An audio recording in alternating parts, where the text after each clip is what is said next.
he looks fantastic, doesn't he, in the back? Anyway. Well, welcome to Shabby Geek. Hi, Si. So one of our good pals in the community, he's got he collects a very special kind of merchandise, and he's got some stuff. So this is another special that we're doing tonight, and we've got the lovely Adam on, and he's going to show us his Top Gun stuff. So before any further ado, let me just add him on.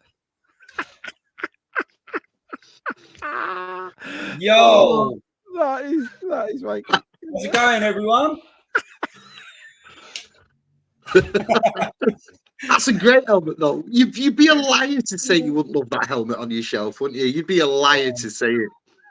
I need an updated one. That's quite an old one, but there's a new one for the new film which I need. So you're expecting a poster or someone to come on like with a t-shirt or something. Do you know what I mean? He comes on dressed as Maverick. Brilliant. Absolutely brilliant. Got to go in with it, and you got to do the whole thing. Look, you have, mate. You're exactly right. But anyway, let me do a formal introduction. Tonight, me and Si are going to talk to the lovely Adam.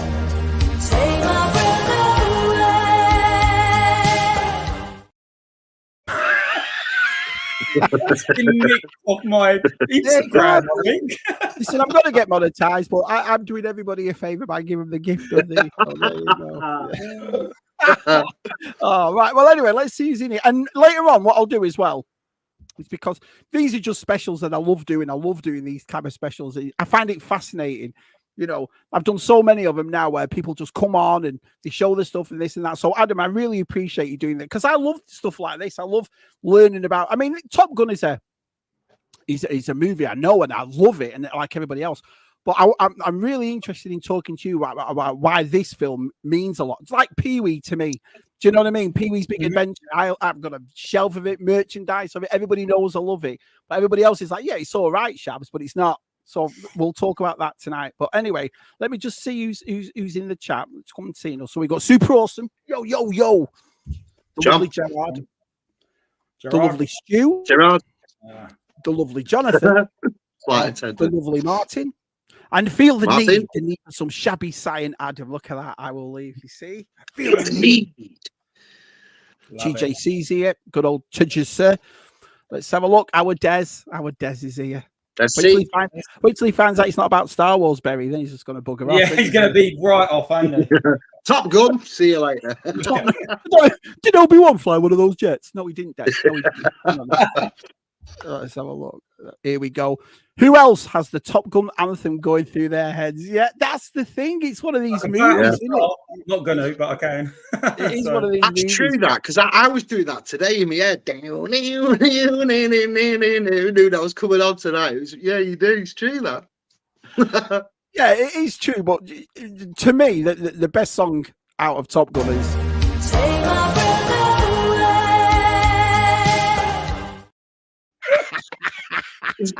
You might as well get your money's worth, haven't you, Mark? Get your money's worth. They're going to take that 6 cents off me. I'm going to get my money's worth. Exactly right. Do it. Hit that like button. Oh, you flight school attendants. Cheers. I like to say, these are just informal streams. I love them. So I'll put the link in the chat. And if anyone wants to come on and have a chat to us, come and have a chat. Come talk to the lovely Berry, the lovely Si. It'd be awesome. Kevin Ball says, why is Shabby the only one who looks like he belongs in this photo? I would make a request though. If anybody joins us, they've got a quote. Do a quote from Top Gun. That's the only request. They've got to do a quote from Top Gun. You know what? You've made a point there, Adam. It is one of those movies, isn't it? There's quotes all the way through it, and even now, 40 years afterwards, you know, you're still like, oh, I know where that's from if someone says it, and so forth. Yeah. So yeah, I agree with that. The lovely Keith, all right, Keith.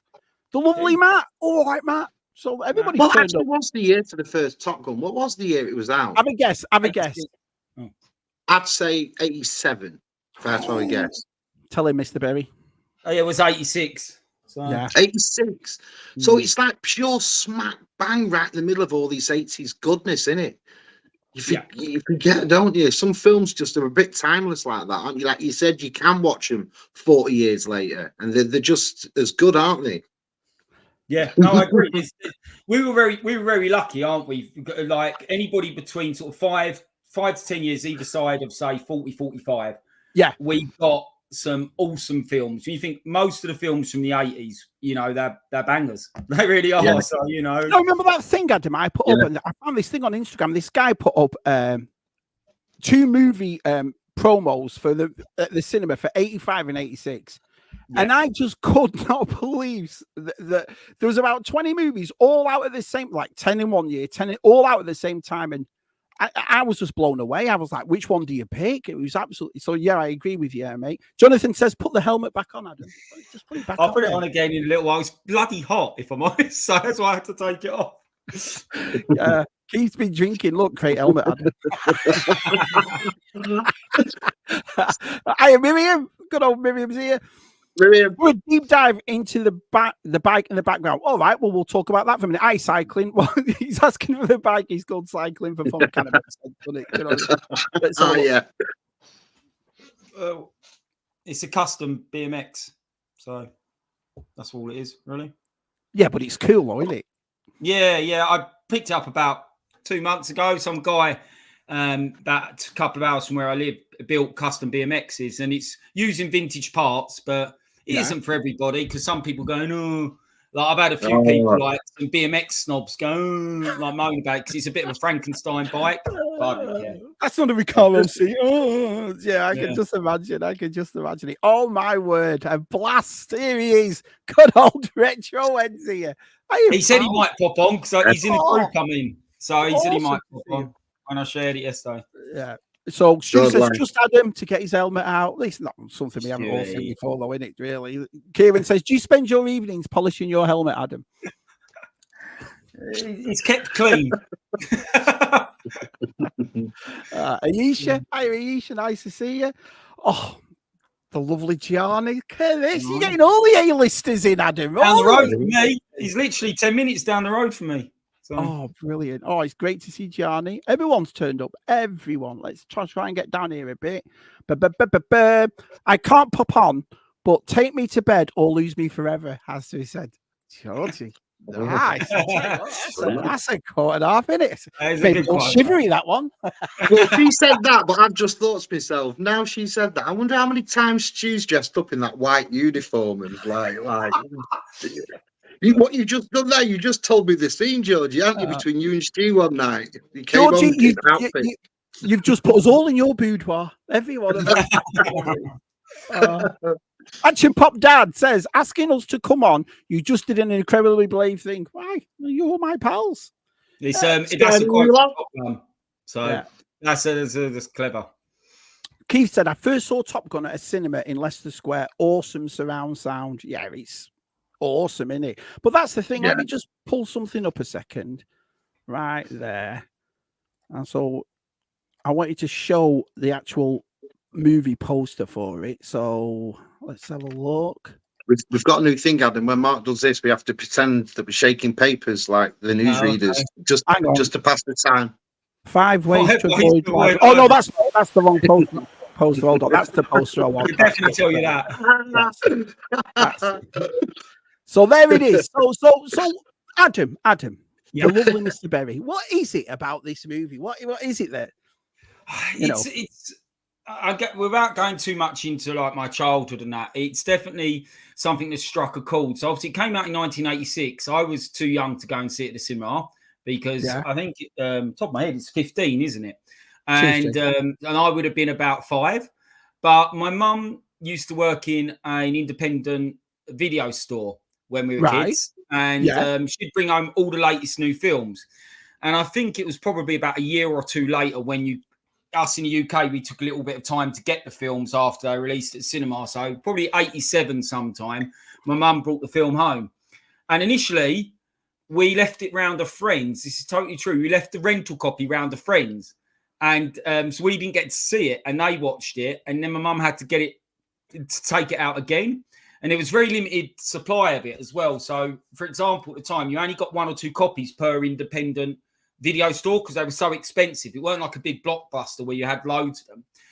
And anyway, once I got around to seeing the film, I just loved jets. I loved military then.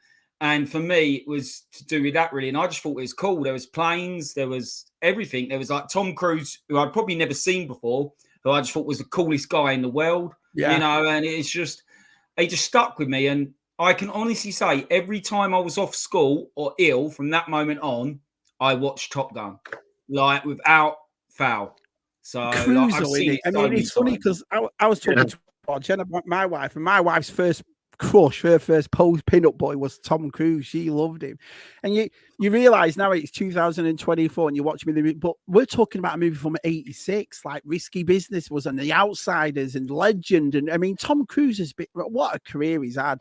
And I think he's a perfect choice for this role. I really do.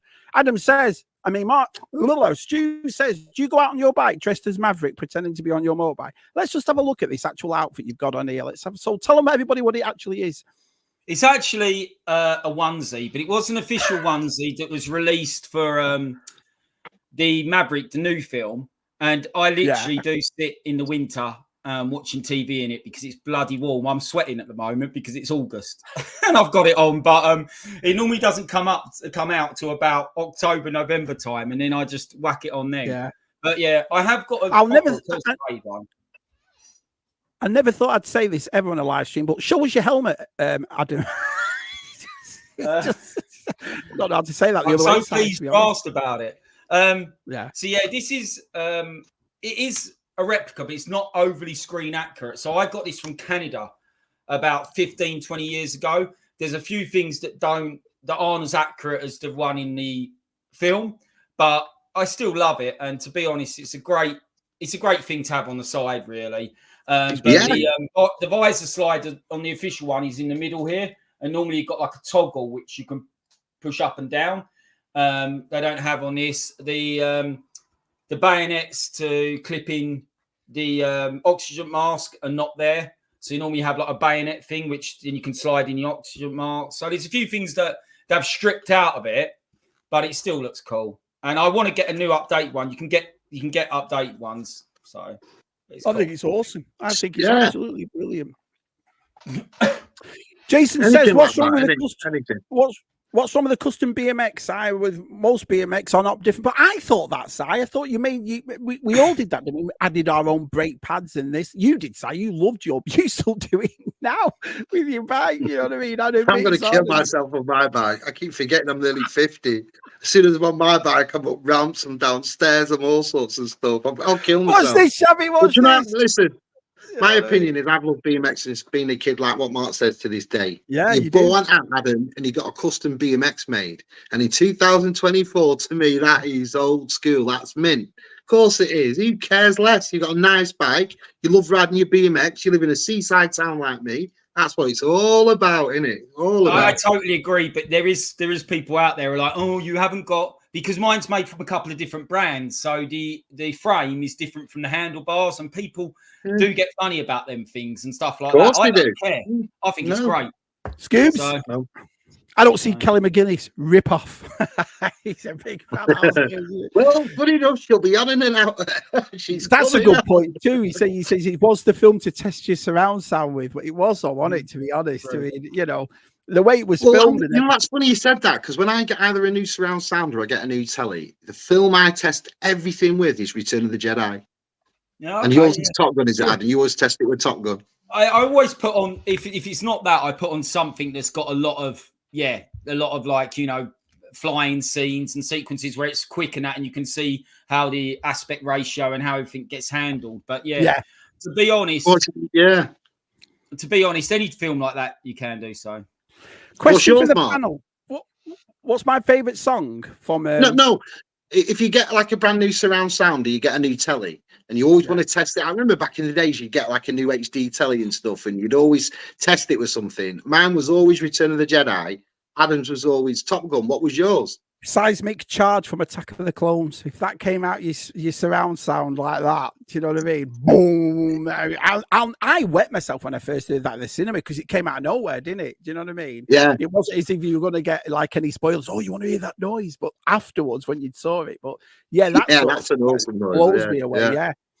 Scuba Pete says, question for the panel: what's your favourite song from Top Gun, and why is it playing with the boys? What's your favourite song from Top Gun? It's a great song. That's the volleyball song, isn't it? So Kenny Loggins. I've got a few actually. That's Pete's favourite song. That scene. I've got quite a few though. There's a song by Gloria Estefan and the Miami Sound Machine. Yeah. And that's called Hot Summer's Nights. And that's only played in the bar for like 20 seconds in one of the scenes. Yeah, he knows his stuff. And, he knows his stuff. I love that song. And I've got it on my iPad, iPhone, whatever, and stuff like that. And I listen to that quite a lot. But I like them all. It's actually a really good soundtrack. I don't think there's one bad song on that soundtrack. Great when they're like that, aren't they? Si, what's yours? Oh, well, being a dedicated Grand Theft Auto 5 player for the last 11 years, it's got to be Danger Zone. When you fly through sandy shores and Danger Zone's playing, that makes you win. That kicks in, you're like, I'm winning now. I'm just going to think, what's my favourite Top Gun song?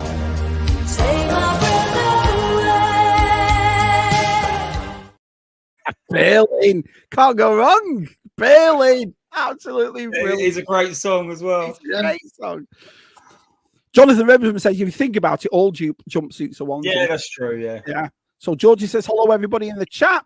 Kieran Ball said, I had a similar experience with Halloween 2. Watched it every day during the summer holidays back in 1982. Never seen it. Never seen one Halloween movie. Couldn't tell you anything. I've seen them. Yeah, they're all right. Please tell me if you've got the Maverick motorbike, Adam. That would be cool though, wouldn't it? I've not got a motorbike license, but that is a cool bike. So custom BMXs have always been cool. I remember buying a 2-finger brake levers and mags for my Rally Burner. Loved that bike. Yeah. If it's got 2 wheels and rides, who cares? Exactly. The Superman opening theme is great for testing out a surround sound. Nice one, Jono. There are purist facets in the BMX world. Surely not. It wouldn't happen on the toy collector. Surely not. The lovely Matthew said, I may be in the minority, but I'm a bigger fan of the sequel. Well, we will talk about the sequel as well. So we're professional in AMAT's collection. We're professional. We've done segues. We're not that professional. I still haven't got around to seeing it. Yeah, I will get down to seeing it at the cinema. So loud it is. Let's have a look. Wait till you hear the antics in the knitting community. And then she said, "Bill, I could have battered her." That's not the right stitch. She looped it before she stitched it. Yeah. Star Trek, the motion picture is great to test surround sound. Nice. That's a fair shout. Yeah. Kieran Ball says, Adam's aftershave. Adam's aftershave takes my breath away. Takes your breath away. Adam's aftershave. I am the last of the famous international playboy. The last of the Oh, hang on. I've just got a message off YouTube. Shabby, you owe us 5 cents. No problem. I'll send it to you. No problem. It's in the post. It's in the post.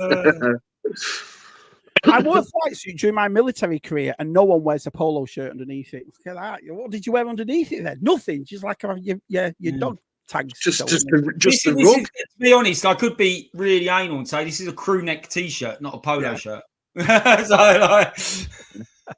Jason says, my best mate Steve, we all know Steve, Jason's best mate, used to do the same whenever he was ill, but he would rent Rambo. I must have seen it about 200 times.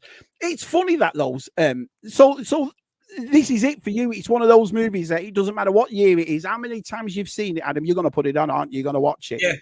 Yeah. But you not find it weird that back in the days when rewatching videos was a bit of an ache, pressing rewind, waiting to the beginning, all that, and yet now it's a push of a button. But we watched more rewatchable stuff back then than we do today. It's true, to me. Yeah, it's true. I watch a lot of retro stuff, so yeah. Dave said, "What is that?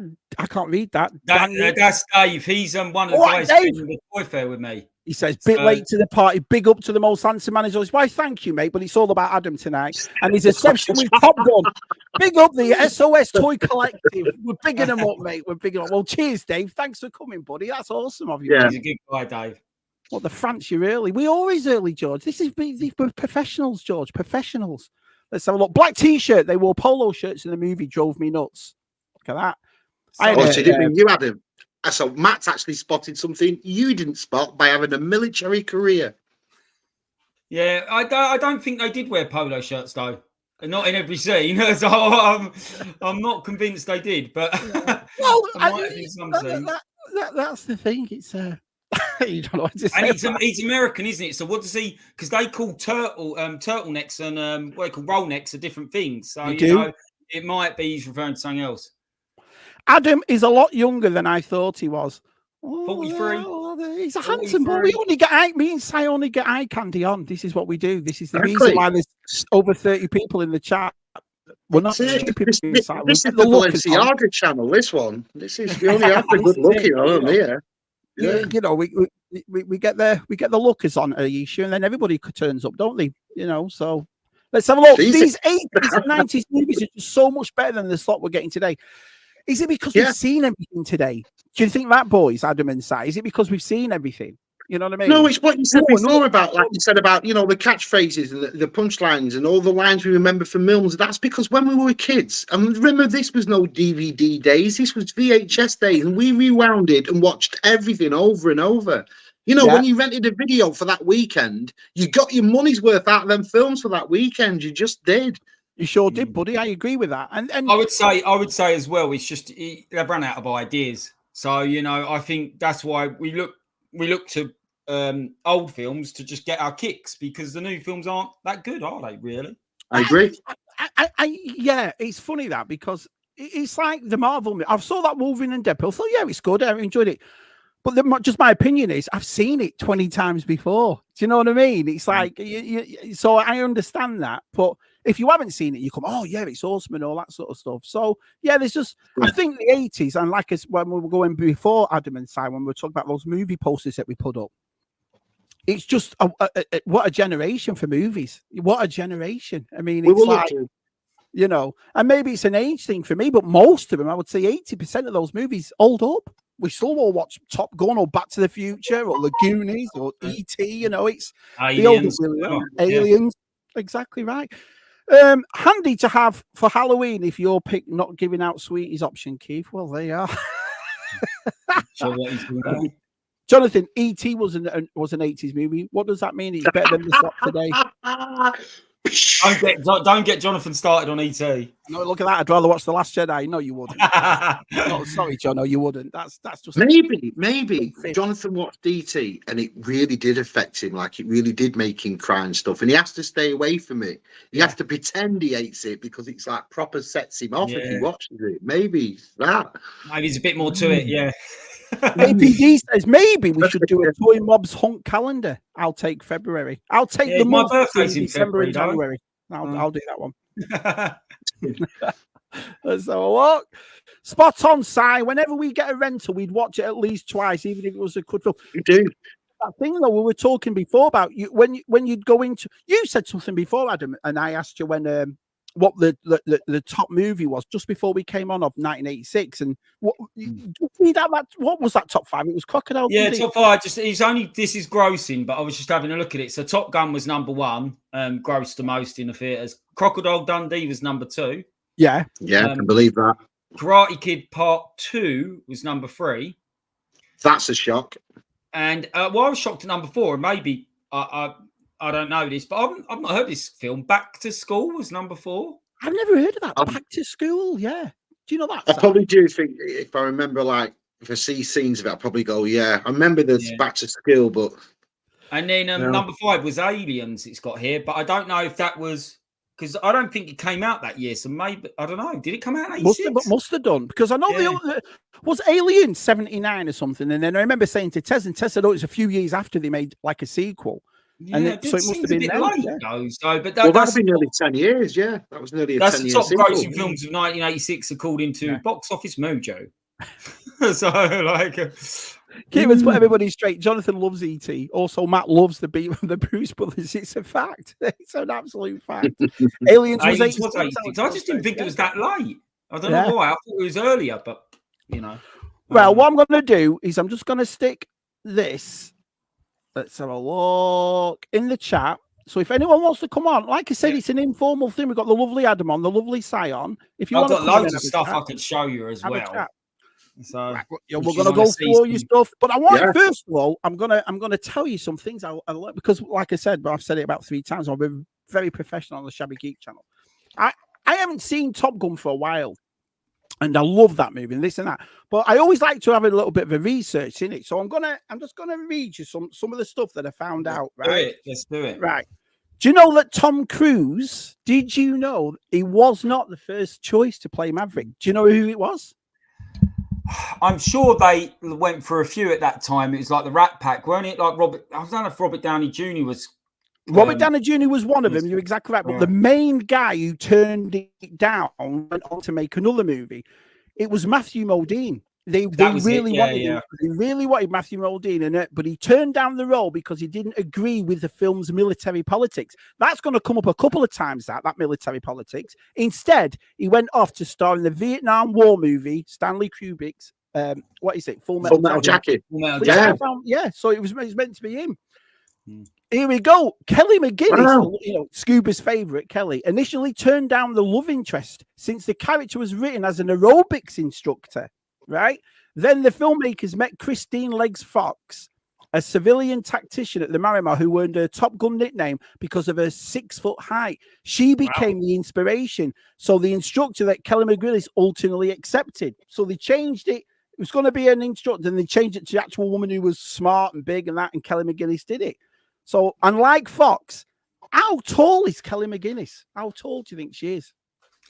I don't know. 5'8", 5'9". Right, well, Tom Cruise is 5'7", right? Yeah. Kelly McGillis is 5'10". Yeah, that's my height. Yeah, right, that's tall for a woman. Bigger in there. Here's something that's really interesting. In real life, no one under 5'8" is eligible to become a Navy pilot. Did you know that? I never knew that. No, why is that? Because of me. Is that body pressure or something? Body why is that? Probably to do with the G-suits or the cockpits or something like that. Maybe to do with if you've got a eject, I'm guessing it may well be dangerous. Well, if you'd have said to me, like thinking of jets, so most pilots 6'7" and 5'7", I'd have said 5'7" because cockpits, little engines, little jets, and like. I don't know. I'm guessing. Wow, that's weird. That. There you go. Miriam and Kieran have got it. Back to School is a Rodney Dangerfield movie. Love that film, Miriam says. Back to School. I feel like I've got to watch it now because I just don't remember it. I don't recall it. Well, he was a big comedian, one in America, Rodney Dangerfield. He was a funny guy. He was. Ayesha says, first film I ever saw in the cinema was Chitty Chitty Bang Bang. I was 5. Awesome movie, though, isn't it? I love that film. Written by Ian Fleming. Guided James Bond. Yeah. Let me just go back a minute. The F-14 fighter planes and other naval aircraft, along with their fuel, their pilots and support staff, costed production of Top Gun $8,000 an hour in rental fees. Can you imagine that? $8,000 an hour. Even more expensive. Seem a lot of money these days, but back then, so yeah, I think it was. I think with the Maverick film, it was. I'm sure I read somewhere it was like 40 or 30 grand an hour because obviously where it's inflation and all that, it was ridiculous price to do it for today. Sure it says the most expensive item was the aircraft carrier. During one sequence, the carrier captain had to change course, altering the angle of the light for the shot. So the director told him to go another way to get the light, and that cost 25 grand just to turn the ship around. 25 grand. Director Tony Scott dashed off a check for that amount and got the captain to reverse it in a space of 5 minutes to get more light to finish the sequence. Wow. Much of the dizzying aerial photography was shot from a plane by pilot Art Scholl.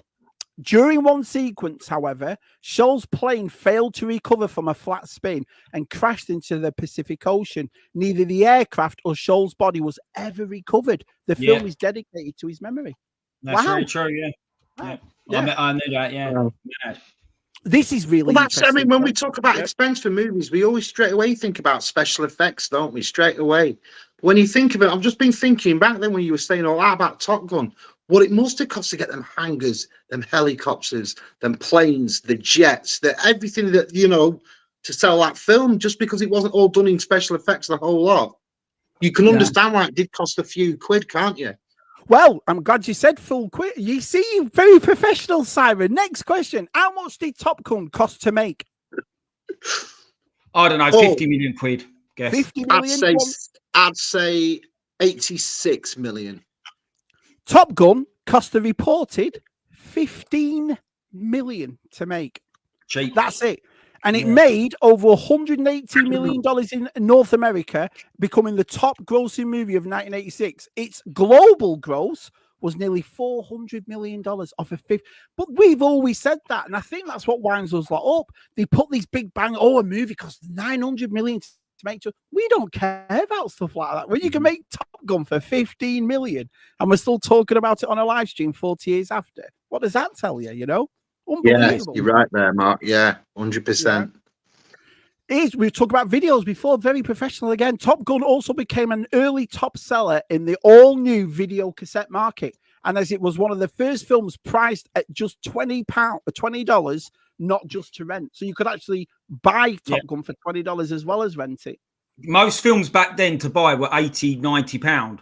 Right. Yeah, that's true. So yeah, that's why that's really cheap, isn't it? So considering what I remember my dad spending 90 quid on ET back in them days. I remember him doing it, and he was like 90 quid and stuff. But so yeah, Top Gun must have been the ones that started the ball going, you know, for like now it's coming more quicker and How much recruitment in the naval service was?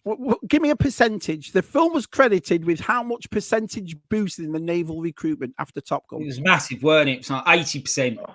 80%. It's gotta be. I mean, I'm thinking the lads in the 70s with Bruce Lee. So when Top Gun come along in the 80s, 10 years later, and how cool Cruise was, I'd say I'm going to say 60%. Right. The film was credited with 500% boost in the naval recruitment. That doesn't shock me. I can believe it, though. It was so popular that theatres in America had its own recruiting booths in the lobby. Great, that, isn't it? Send it up here. Send it up here. You know what I mean? Yeah. You know, so that's bomber cool, jackets and Ray-Ban aviator glasses, also credited with the film, had a 40% jump in sales. Look at that. Aviators are still cool to this day, though, aren't they? Yeah, I like mine. I never really wear them, but I bought these years ago. Like, they're proper Ray-Bans, but I never really wear them. But yeah, they're cool. Cool as hell. Bryan Adams turned down a chance to have a song included in Top Gun soundtrack because this is what we were saying before, lads. He disapproved of the military politics of it. He said, still, the resulting album has become one of the most popular in movie soundtrack history, selling over 7 million copies in the US, another 2 million abroad. It also stars the band Berlin, who performs the love ballad Take My Breath Away, and they became really popular because of it. Did all that male bonding, towel snapping, and shirtless volleyball playing make Top Gun a covertly homoerotic movie? Many critics and comedians have thought so. Most famously, Quentin Tarantino delivered a hilarious monologue on the topic in the 1994 movie Sleep With Me. I never thought about it like that. I mean, and you can see, you know, when you put it all down, you base it. But to me, it didn't matter anyway. It was awesome, you know.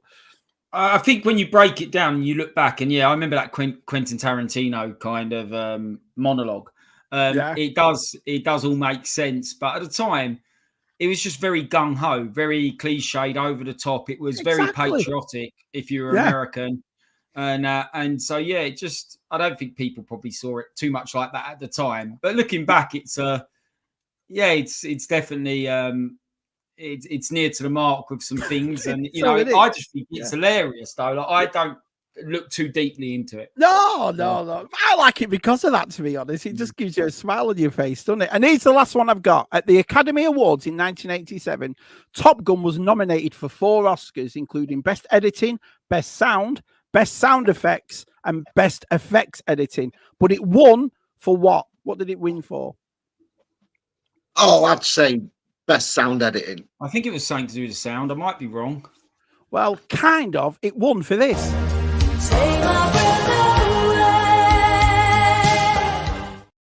It's the original song for Take My Breath Away. There you go. You see? So there's see, you all thought they're just going to turn up, not learn anything. Everybody's learned stuff tonight, but fascinating them. Absolutely fascinating. The one about the lobby, that's the one that got me. Like, yeah, I'd heard that. I've heard that before, which is mad, and it makes sense. So I think intakes were down as well, so it made sense to try and boost them. So. I agree, 100% agree. Wow, Ayesha, pass the old of Ole, will you? I love Ole or Ule. Let's have Ole. That's I'm showing my age there. So it changed to Ule years ago, didn't it? Mr. Maguire. Hello, Johnny boy. Good old John. John. Evening to the best of the rest. Oh, nice quote there. Best. Yeah. Good old. I knew Robin. We're talking about action movie. I knew Robin be here. He's not missing this. He's like, oh, I'm on for that. Rob would be good in Top Gun. He would fit right in with his chiseled jawline and everything, wouldn't he? He looks like. Yeah, he looks like that. Perfect. Yeah. So you need to be over 5'8" because otherwise your feet wouldn't be able to reach the pedals. There you go. Yeah, I suppose. Let's have a look. It was an old Pan American seaplane offices. Nick Her restaurant. I don't know what that is. Scoot. Universal F-14 Tomcat is my all-time favorite jet.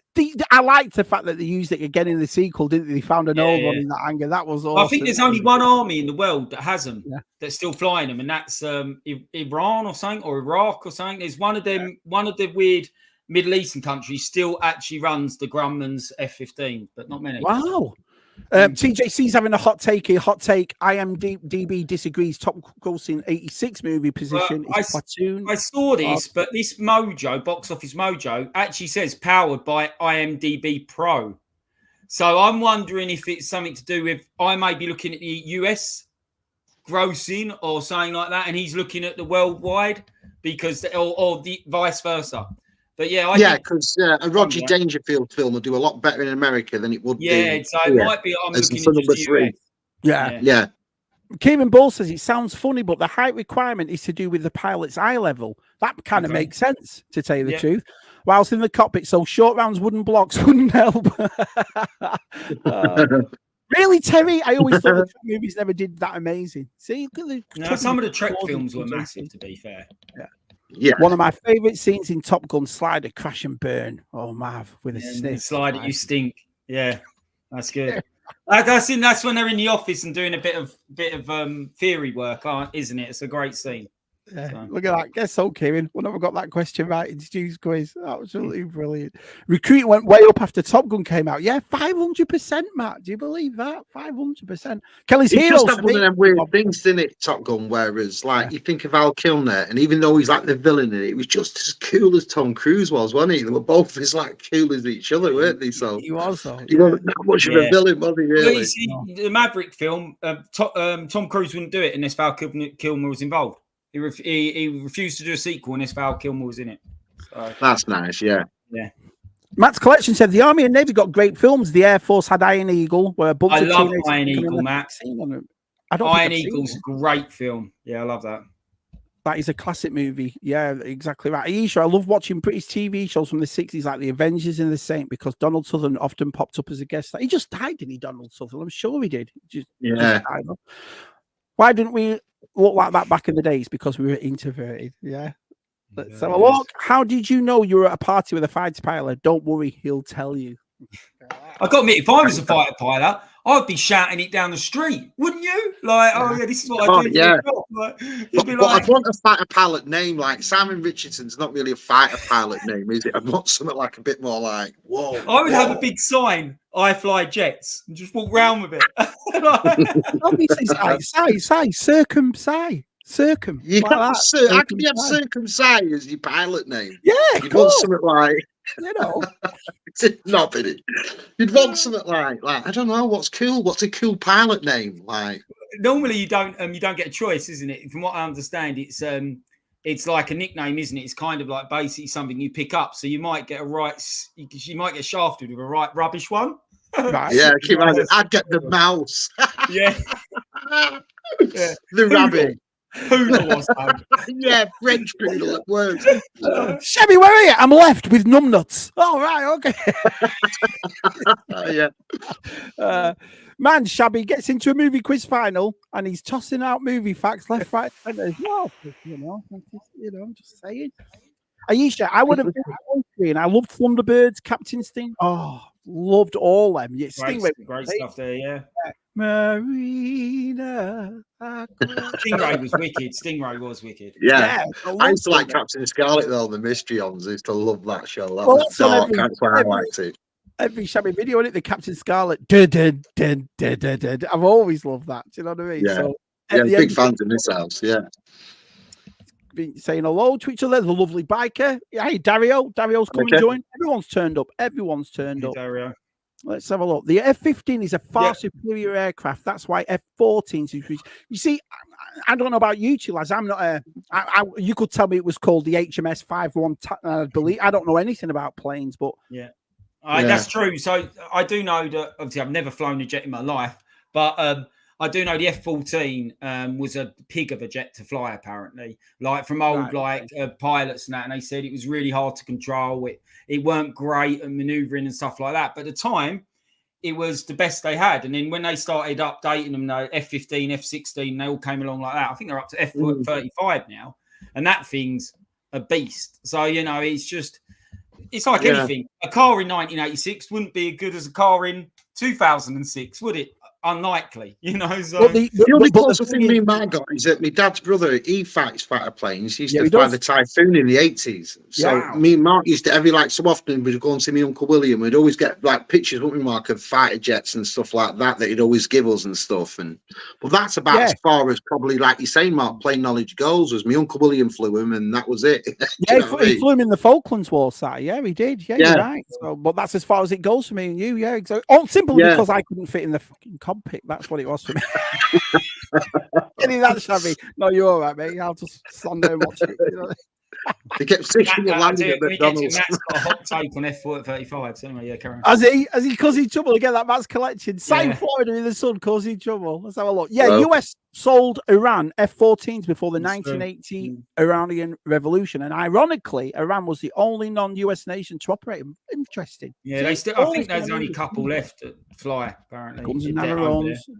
Look at the issue with the military movies. Love them. Great Escape classics. I love war films. War films are my kind of bag, to be honest. Yeah. Kieran, correct. The height requirements for pilots are a sitting height. That's awesome, man. I never knew that. That's really good. Makes sense. Yeah. APD says a friend had an asthma attack a few years back. The look on his face when he found out my other friend changed his ringtone to. That's hilarious. Bro. I'm not laughing, Nick. That's awful. A big interest in the Cold War Soviet aviation was when I was in my 20s. Favorite aircraft is the MiG-29. Yeah, the MiGs are very good jets. Big four biscuits. Big four biscuits. Oh man. Vampire would be cool though. Vampire would be cool, Si. Vampire would work. Vampire. That would be cool. I like that one. Yeah. But spelled with a Y. Vampire. I like that That's one. That's true, Matt says. Yeah. There you go. So you're giving your call sign. If you don't like it, the more it sticks. You actually. But then mine's obviously going to be known as Knobhead, then, isn't it? Obviously. Knobhead. Knobhead. That was that famous scene in Top Gun. Where is he? Oh, he was shot down with Knobhead.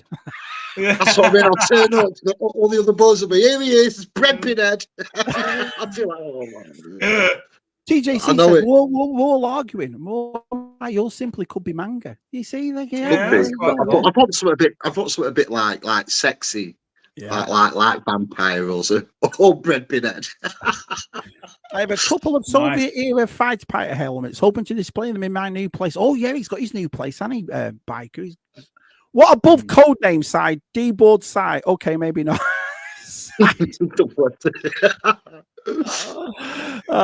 F-35 is an over-engineered POS.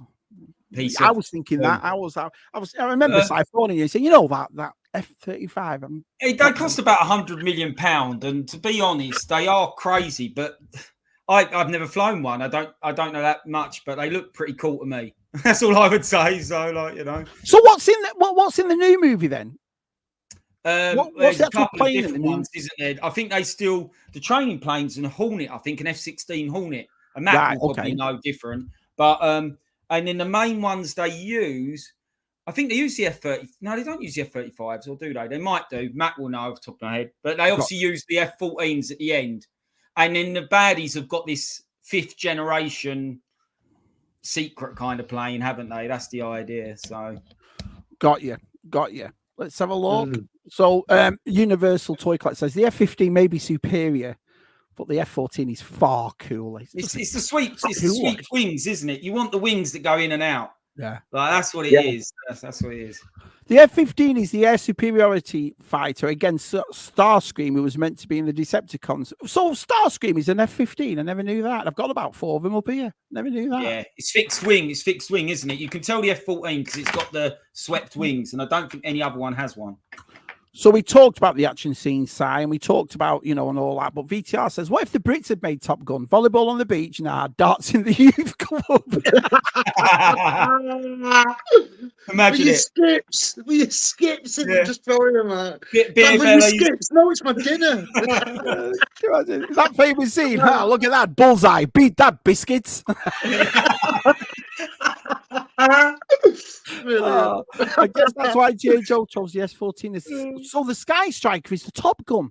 Yeah. The Sky Striker is an F-14. Strange things you learn. I never knew that. So the Sky Striker is an F-14. Right. Okay. Brilliant. Let's have a look. My call sign is Obi-Wan. True story. Obi-Wan. And I bet Matt absolutely loves it when he gets it called Obi-Wan. A bit like, yes. More like a donkey ride on Blackpool Beach. Hilarious. My call sign is has been. Nice. Yeah. Hey, babe station. Oh, God. These lads are brilliant. And you wonder why I love doing these. I love them. We fly the F-18 in Top Gun Maverick. Yeah, so what does the F stand for? Fighter. I don't know, actually. I don't know. Do you know what the F stands for? No, I shouldn't have said that. Station. Fighter would make sense, wouldn't it? We'll just go with fighter. The plane's Maverick uses is the F118. I think that's a typo. It means F-18, I think. So.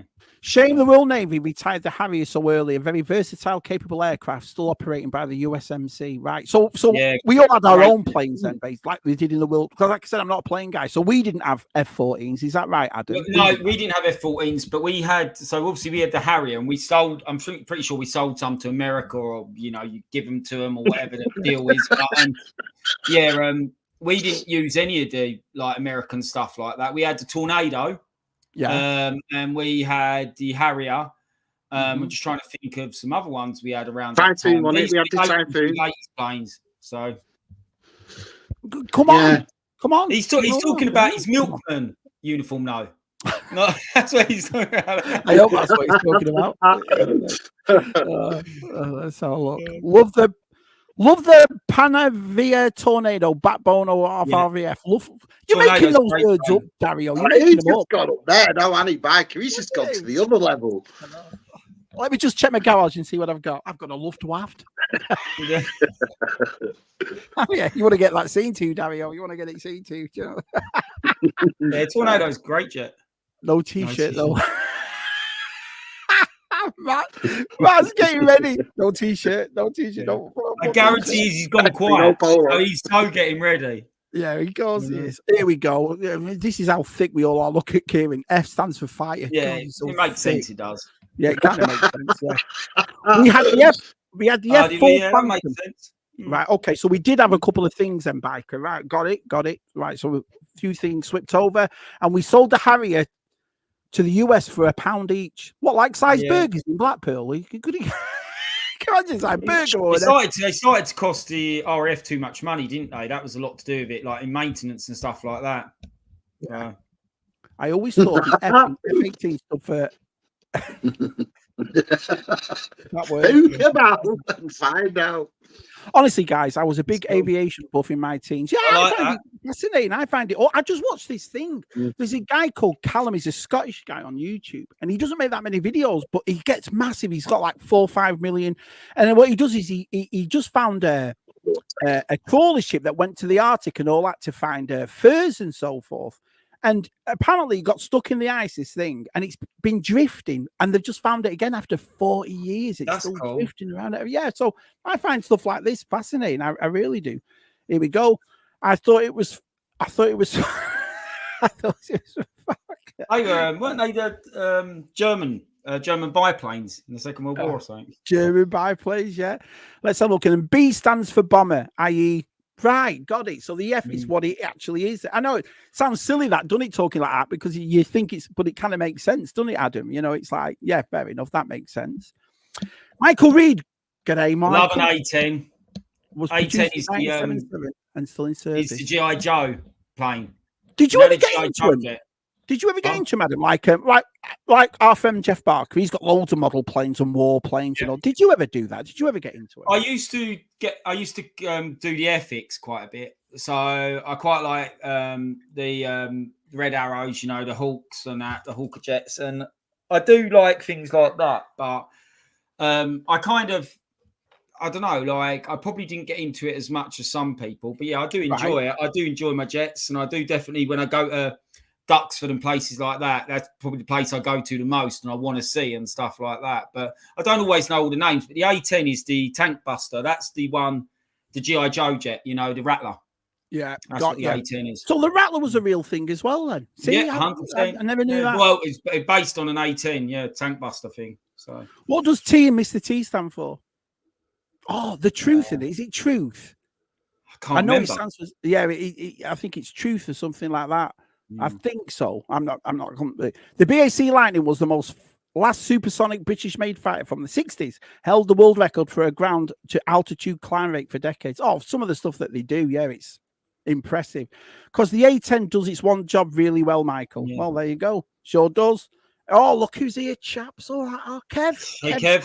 I'll see Kev on Saturday because we're going to be at Sandown. I think he's going there. Good old Kev. A10 is the Cobra Rattler. Yep. Wow, I didn't know that. I really didn't.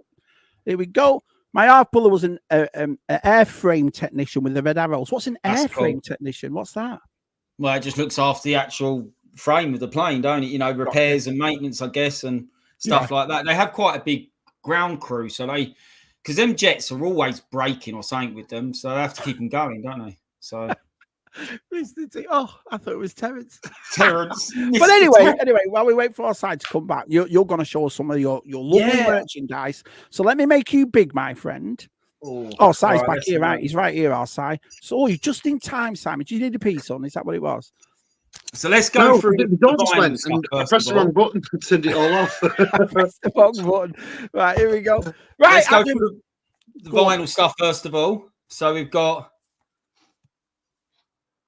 vinyl single, I'll Take My Breath Away, and 7-inch. Oh, did you not love the days of picking up 7-inch records from our price? I loved them. So that's kind of, I love that. Yeah. Mint. This is kind of cool. So I've got the Japanese version of 7-inch of You've Lost That Love and Feeling. So brilliant. You don't often see this about. It's quite hard to get. So, and obviously they come with a different, like the weird how they do it in Japan as well. Like they just have a sleeve on top. Yeah. Yeah. Totally different. That's why it comes in this little kind of thing like that. I love that. But I love. Yeah. Jono's got a few private DVDs, should we say, from Japan that come like that with just to cover on, you know. Well, I probably like you, Si. I love the Japanese writing. Like that's what I really like on things. Like, and I think it looks really cool. So yeah. On that note, I have. I think this is Chinese or Japanese. I think it's Japanese. I'm just trying to work out. Laserdisc, anyway. Man. Laserdisc. So this is kind of cool. I'll get it all out. So this has got all the inserts, everything. I can tell you that's Japanese. Yeah. I can never remember what because they're very similar, aren't they? But I'm not an expert in their language in terms of how they write it. So the Red Arrows is still the same plane it has been for 40 years. Yeah, wow. Yeah, the Hawk. Yeah, the Hawk. Yeah. Yeah, me, DTM, Helen, Taz was looking at the Red Arrows on Blackpool the other week. Came down one naked or one sitting. In the States, it's the Blue Angels. Yeah, Blue Angels. Yeah, Blue Angels. Blue Angels. Yeah. Mm-hmm. Same ship, same plane. Sorry. No, different jet. Completely different jet, and they fly different like sorties. So they do some really daring things. I'm a big fan of the Blue Angels. I think they're really good. Really good. Look at George. That's a big DVD. It isn't. Adam's got small hands. That's what it is. It's just exactly. This is a big shout out to Andy Lemire because he gifted this to me. So this is the US Laserdisc, and oh, nice. He's really kind of him to send me that. And what's really cool, we put that post-it on the thing, and I've kept the post-it because I really like that. And it says, "You can be my wingman anytime, Andy." So I really like that, and I've kept that. I think it's where you're going to find a Top Gun laser disc. You know what I mean? I think that's great. That I'm sending you. Yeah, I like anything weird. So this is the Top Gun vinyl. So this is the full soundtrack. Yeah. So paper. So do you go looking for this stuff then? So when you go out, you like Top Gun stuff. Got to find. I definitely look for it. Yeah. Yeah. Some people now have decided that I've given carte blanche to a few people, and I've said if they ever find a Top Gun VHS, which you can find quite regularly, and it's like less than a couple of quid, just get it. I'll give them the money, and I'm stockpiling Top Gun VHSs at the moment, but don't ask why. So. Here we go, Si. Blue Angels are the Navy demonstration team, and they fly the F-18. The Thunderbirds are the USAF flight demonstration team, really and they cool. fly the F-16. There you go. Yeah. So this is a 12-inch. Hi, Gap. Adam smells like Tom Cruise. I think I'm going to faint in excitement. This is the 12-inch single of "Take My Breath Away." So it's a bit rarer than the 7-inch single. It's harder to get this. So, and what's cool, it's got "You've Lost That Love and Feeling" as a B-side, which I think is quite cool. So, look at that front cover. Look at that haircut. Look at the hair on it. Look at the hair Mean on Shabby it. Gig, 1988. Well, it's me 88. It's me now, Si. Look, I just, it is brilliant. a great song, though, isn't it? It's a time. It's like Bryan Adams for Robin Hood. It's a timeless song. Everybody still loves it. You know, I've got so much stuff down here. So sorry, I'm going to bore the pants off you. And we're finished. No, you're not boring at all. We're finished with the Pièce de Résistance, which is the ramen stuff as well. Obviously, we've got to get to that. You can't see it in the light, but this is a signed DVD of Top Gun Tom Cruise signature, because I'm going to drop a massive bomb here. I've met Tom Cruise, so he signed that for me, which is really cool. The light, he signed it in black pen, which is the only pen I had at the time, and I keep it in this because this is like a 90% UV cover, so to try and stop the signature from fading. So and what's he like in real life? Like, what's he like? Has he got time for I'm not just saying this because they always say don't meet your heroes, don't they? Yeah.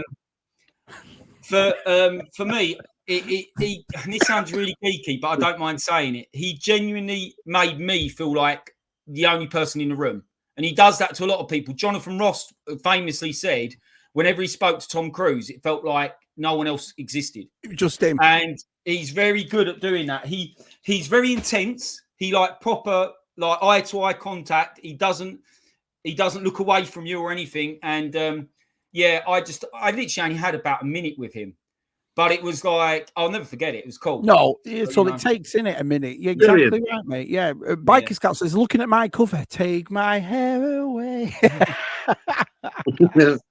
This is a bit of a weird one. This is another Chinese, but it's or Japanese. Sorry, it's the CD. Right. Yeah. So now, is there any difference with the actual songs on these? Was some songs on it, some certain ones? Yeah, things there like is that? Differences in the songs. Yeah, there is, because a lot of them don't have Great Balls of Fire. You know, the song they were playing on the piano. Right. But on some of these, I have. The UK version never had Great Balls of Fire on it. And so, but some of the other ones, like the Japanese versions, you've got Great Balls of Fire. So, by Jerry Lee Lewis, wasn't it? Jerry Lee Lewis. So, and do you miss that, boys? Do you miss me? Because when you say what you like about things like Dirty Dancing, which is a poster on your. What a great soundtrack! All these films, every John Hughes movie or Top Gun or everything, had brilliant soundtracks, and we used to buy them all the time, didn't we, lads? Movie soundtracks, we loved them. Yeah.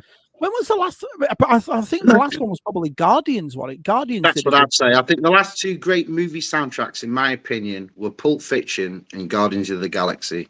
They was like for soundtracks that you play different songs and because, like you said, Matt, when you look at Dirty Dancing and some of the soundtracks from the past, they were just brilliant, weren't they? You could play them cassettes over and over, and yeah. But that's dying, aren't they? Yeah, that's dying, hasn't it?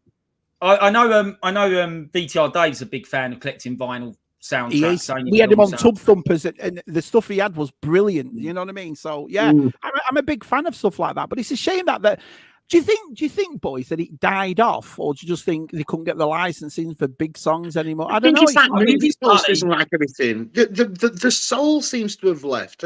Adam said it then. It's money. It's all about money now, isn't it? It's like the soul's gone. They don't take any like attention to a movie poster anymore. It just seems to be photoshopped heads on font, and you look at some of the posters we had and some of the soundtracks we had, and even the actual soundtracks to the movies themselves.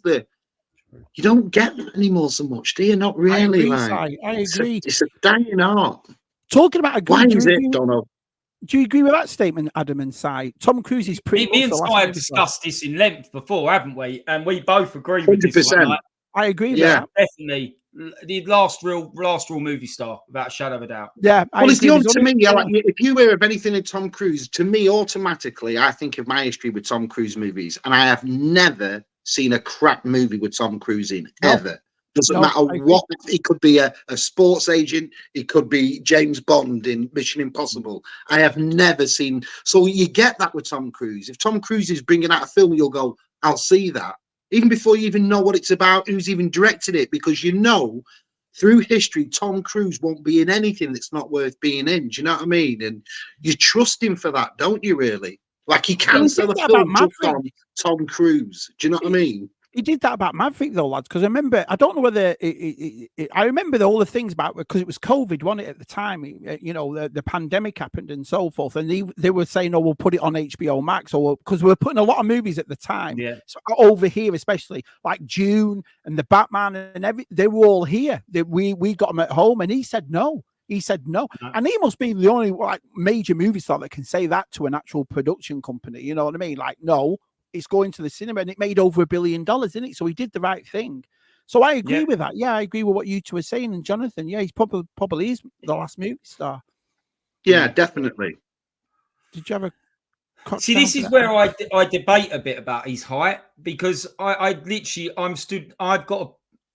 giving something away now. I've got a photo of me and him, and I'm stood next to him, and we are about the same height, and I'm 5'10", so I think he must have been wearing platforms. That's all I'm saying, because he didn't seem overly small to me, and I think he is small in comparison to your Keanu Reeves or your Rock or something like that, who are all 6 foot plus maybe, but he's probably 5'8". In reality, I don't believe this 5'7" Malarkey. I think he's probably 5'8", probably in reality. But he's still Stu says, a couple of inches shorter than me.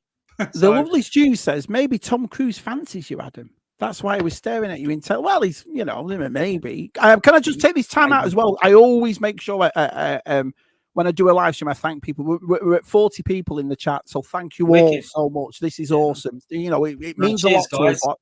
Me, Adam, and Si, that you come in and you watch us, so I appreciate that. Right, Adam, not so much to me. More to Mark and Adam, not so much to me. Right. You've got a choice here, Adam. You can either stand up and see that uniform, like you see, or it's it's just a jumpsuit. Like, have a look at that. Cool look. It's quite snug, so I'm not going to go to a full hog and stand completely up. You're just jealous, Stu. You're just jealous. That's all it is. Yeah. Joker 2 should have a good soundtrack. That's a good point. That might have a good one with it being a musical or whatever. So yeah, I don't think it's going to be a musical per se. I think it's going to play on music to get through. Like going off the first Joker, I think there's going to be a lot of delusional scenes in this one, and I think the music's going to play a big part in that. So yeah, I'm looking forward to it. I love the Joker. One of my favorite Tom Cruise movies is Valkyrie. It doesn't get enough love, that film. It's a great film. So that was the time. That was around the time I met Cruise, actually, when he was doing that film. So yeah, I liked him in Magnolia. I thought it was brilliant in Magnolia.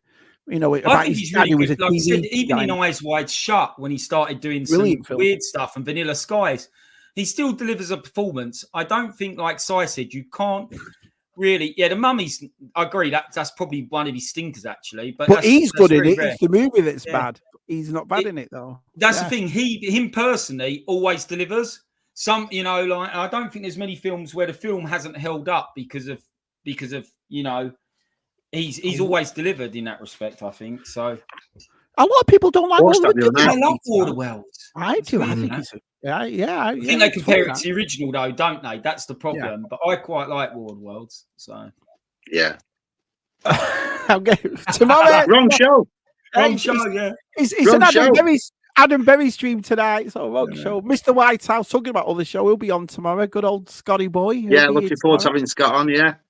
Exactly, Si. You sit down for a Tom Cruise flick, and you know 100% it's going to be a banger. Oblivion Well, is I'm good. going off. Let's just go off the career of Chris Yeah, he is. Hemsworth today, right? When Chris Hemsworth as Thor, I think we all went, "Oh yeah, he is perfect as Thor." This guy, but outside of the Avengers, he has never had a box office smashing anything, nothing at all. From Men in Black, from the film Rush, from all that we played Snow White and The Huntsman, sorry, and all these other films, he's never had a box office success. Even Furiosa But was anything great. that Tom Cruise touches, anything Tom Cruise touches is guaranteed box office success. I think outside of that, would you say Robert Downey Jr. would be probably the closest to that?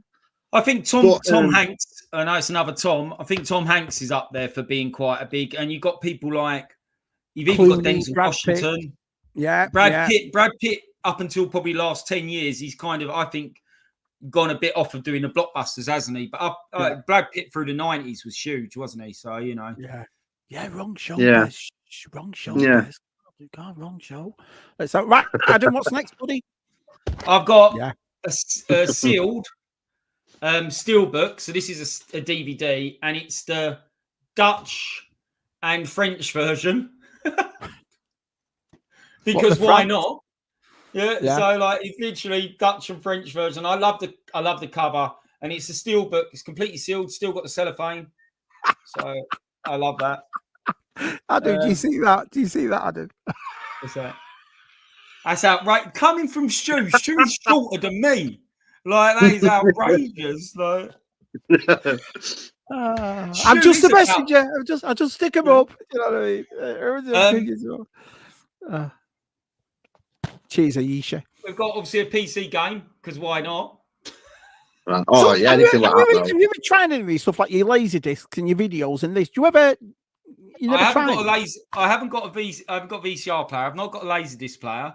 I've not got anything to. I've got a CD player, but I've not tried any of the CDs. I don't really like to. I just like having them. Like, I don't really care. Like so. Got you. But this, that's the game. It's pretty cool. We continue on the games. I've got Spectrum games. Tez would love that. Yeah. So, that's a great cover, isn't it? On that. Great cover. And then all they done, because they were lazy, Commodore 64. Just slap it on. You say Amstrad. So there you go. Crazy. But yeah. Cover that. What is the movie where Cruise plays a hitman? Collateral. It was a great movie. That's a great film, yeah. Yeah, he was brilliant in that too, yeah. So this isn't my one as I had as a kid, but my cassette as a kid got worn out in my Walkman. So this is the soundtrack on cassette, but it isn't the one I had as a child. But this one got worn out to like crazy. So I did, but when I found one, I brought one because I just thought, yes, I need the cassette. Well, let me ask you both a question. Do you still play these old sounds? I mean, I haven't heard an old soundtrack like Dirty Dancing or Rocky. I used to love the Rocky IV soundtrack. Loved it. But do you two still listen to it? Do you, Si? Do you, Adam, still listen to old school soundtracks? I do on my phone. Yeah, I've got through Apple or whatever. Yeah, right. I definitely listen. I've got the whole Top Gun soundtrack on my phone, and when I'm running, if it comes on, it comes on because I always listen to shuffle. So it's always like whatever comes on. What about you, Si?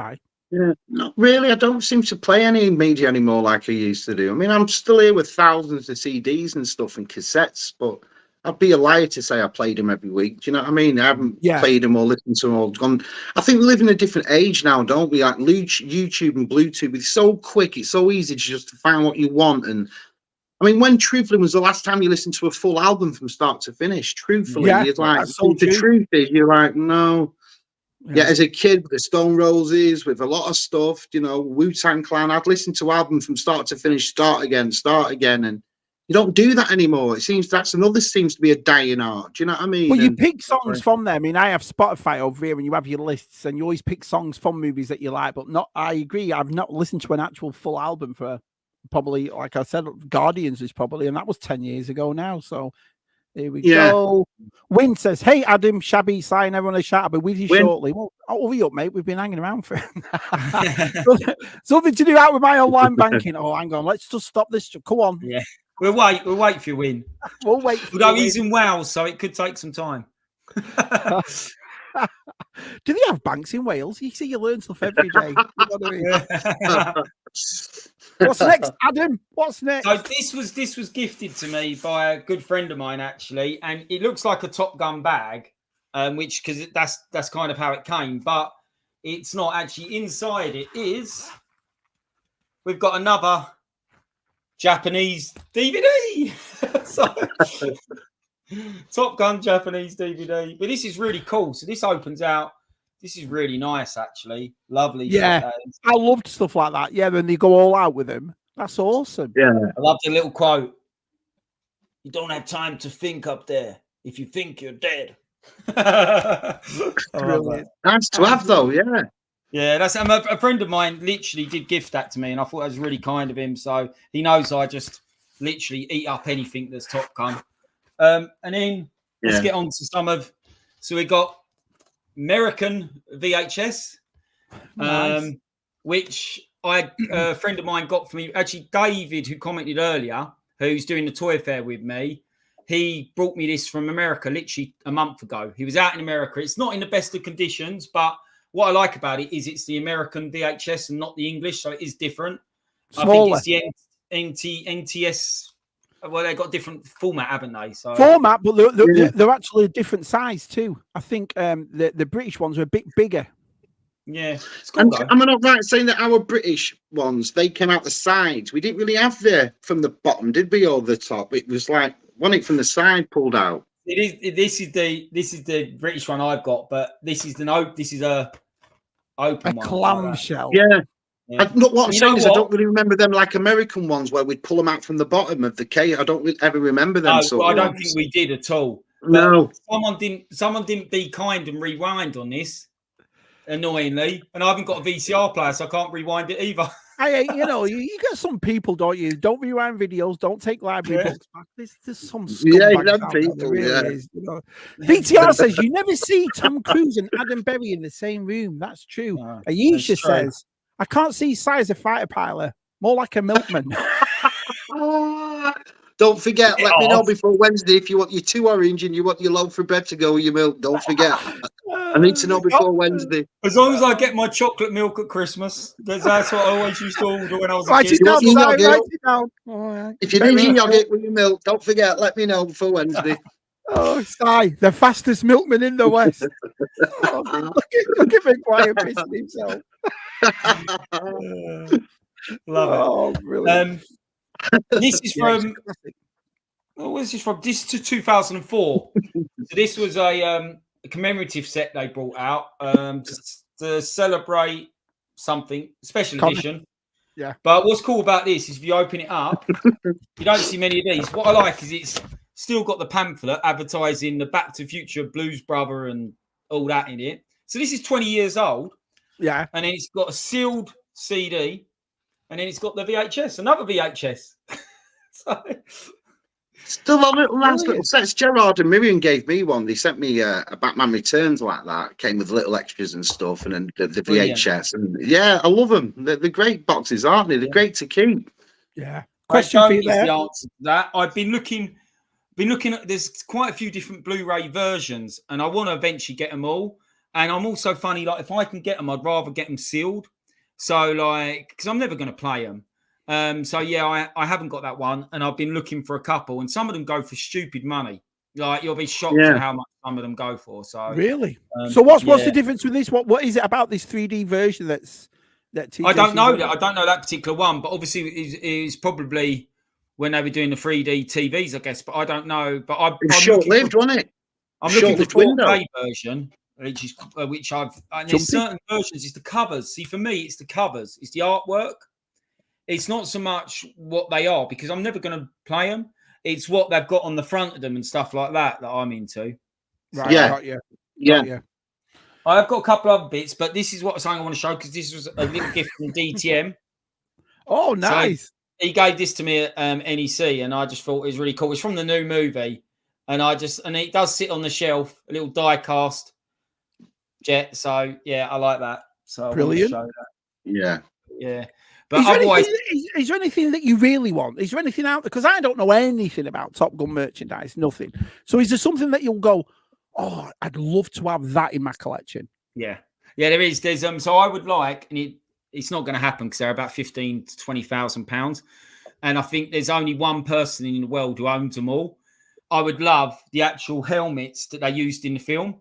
So the hero helmets in the film are there's a collector in America, and he owns all of them. He's got Icemans, he's got Mavericks, he's got them all.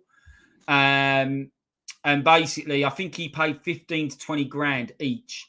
They only ever used the Maverick, like this particular helmet, for Tom Cruise. They had two of them for the film. And I think one Tom Cruise owns, and the other one is owned by this collector. Got you. So, yeah, I'd love, like, that would be holy grail if someone gave me the hero. So version of that would be awesome. I'm getting concerned about Gap here.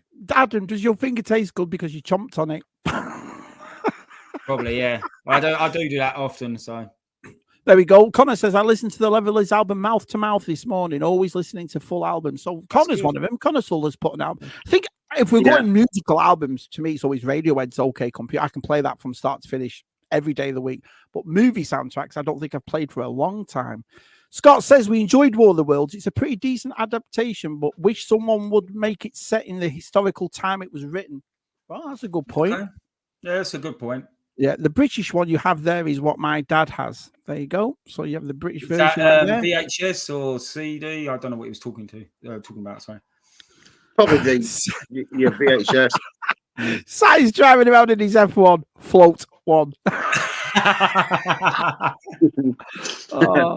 6 miles an hour. Oh, hang on. We've got breaking news. Online banking is now sorted.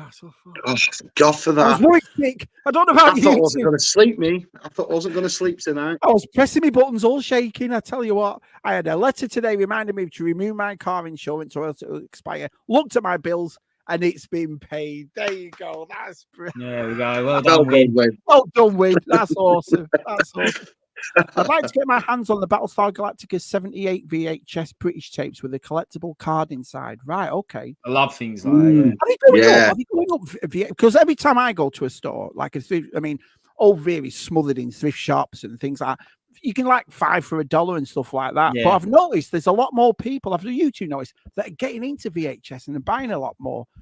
I would say the money is only if they're sealed or they're a certain edition or they've got like a factory error or something like that. I would say a bog standard like the one I've got here, I'm not even joking, you can pick these up for £1, like a £1.50 or whatever. And that's why I've got so many of them, because whenever I see one, it's like I can't leave it behind. It's like a Marine in the war. No one gets left behind.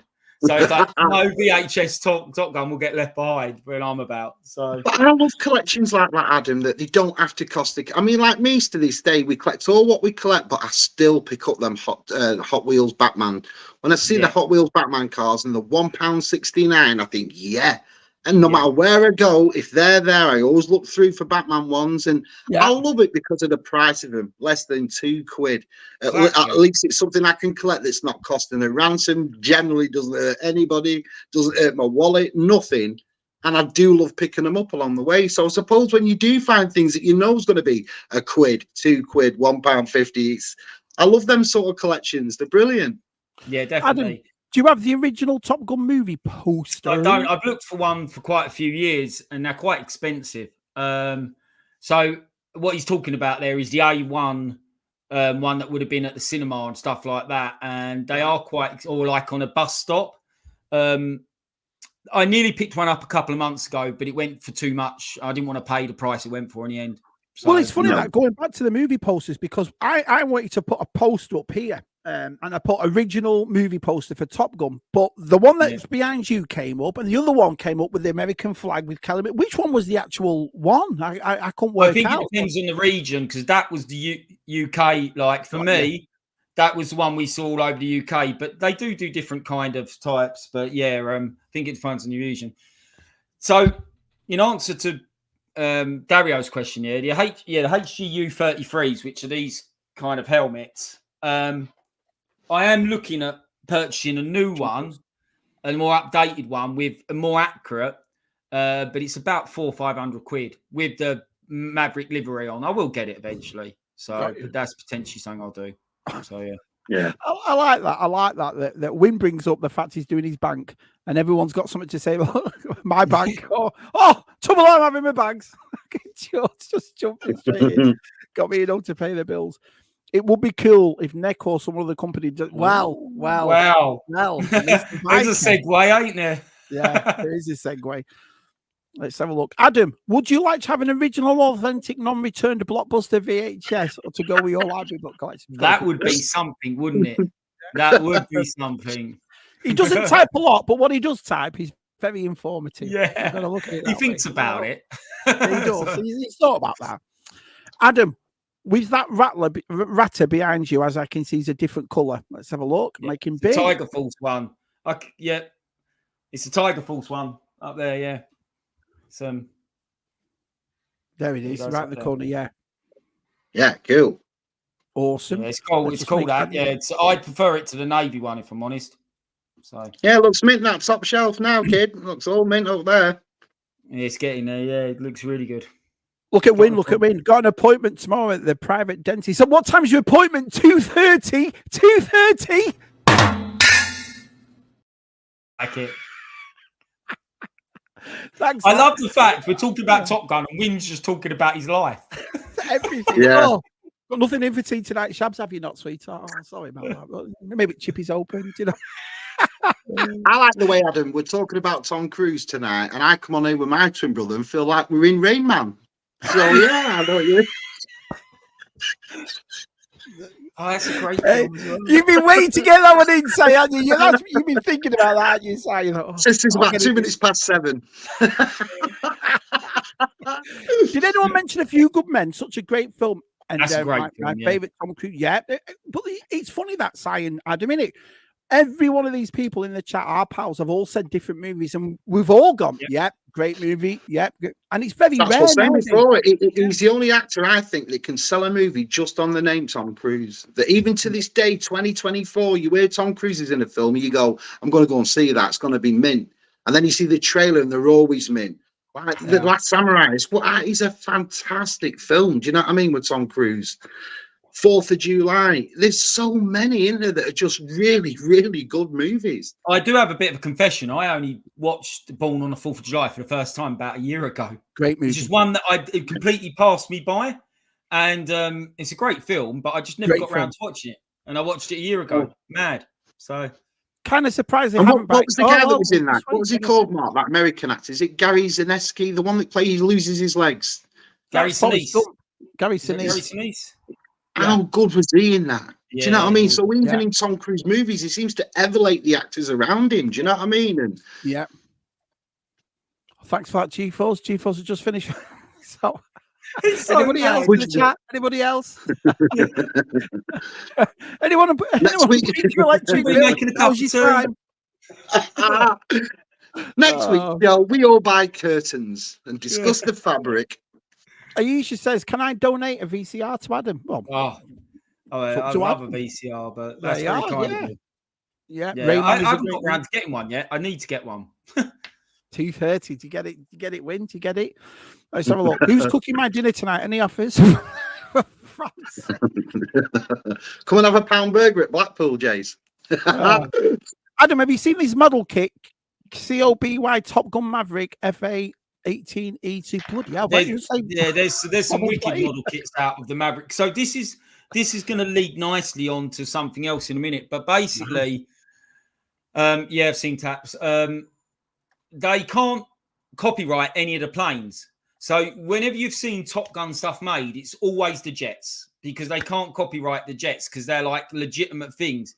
But the reason you've never seen figures is because of the likenesses, which can be held in an IP. So that is why there's not been any kind of figures until recently. So I was impressed. We'd gone to Joe Fest and Ramen Toys were there. And I was really excited to see their 3030. They did a Brave Star, and the only time you could see a 3030, which is really hard to get hold of complete and very expensive, they'd made a new one, and it looks just like the cartoon. So I thought, brilliant. What I didn't know, and what I never heard of, was what they showed there. And they showed these list of pilots, and I have never been blown away like that ever. I mean, I just could not. And the thing that got me the most was the fact that the way they did the helmet literally was like they shrunk down the helmet. It looked so real. It was unbelievable. So me and Scuba and G-Force, we were super awesome. We were blown away. You know, Rob was having a look. Everyone that went to Joe Fest, we were just like, these are unbelievable. So what is it about you about these? So tell your story about them, mate. So yeah, obviously, I think as a kid, I would have gone ballistic if they'd brought out Top Gun action figures. Like, I would have loved it. And I think that's why I like G.I. Joe so much, because it's military based and, you know, and it's kind of got that feel for it. And I always looked for the ones that looked a bit like a fighter pilot in the G.I. Joe range. So, you know, and I've got a couple that are a bit like that. But when obviously Ramen Toys announced probably about a year ago now that they were making, again, got to be careful here, Aces of Aviation or Maverick type figures. Yeah.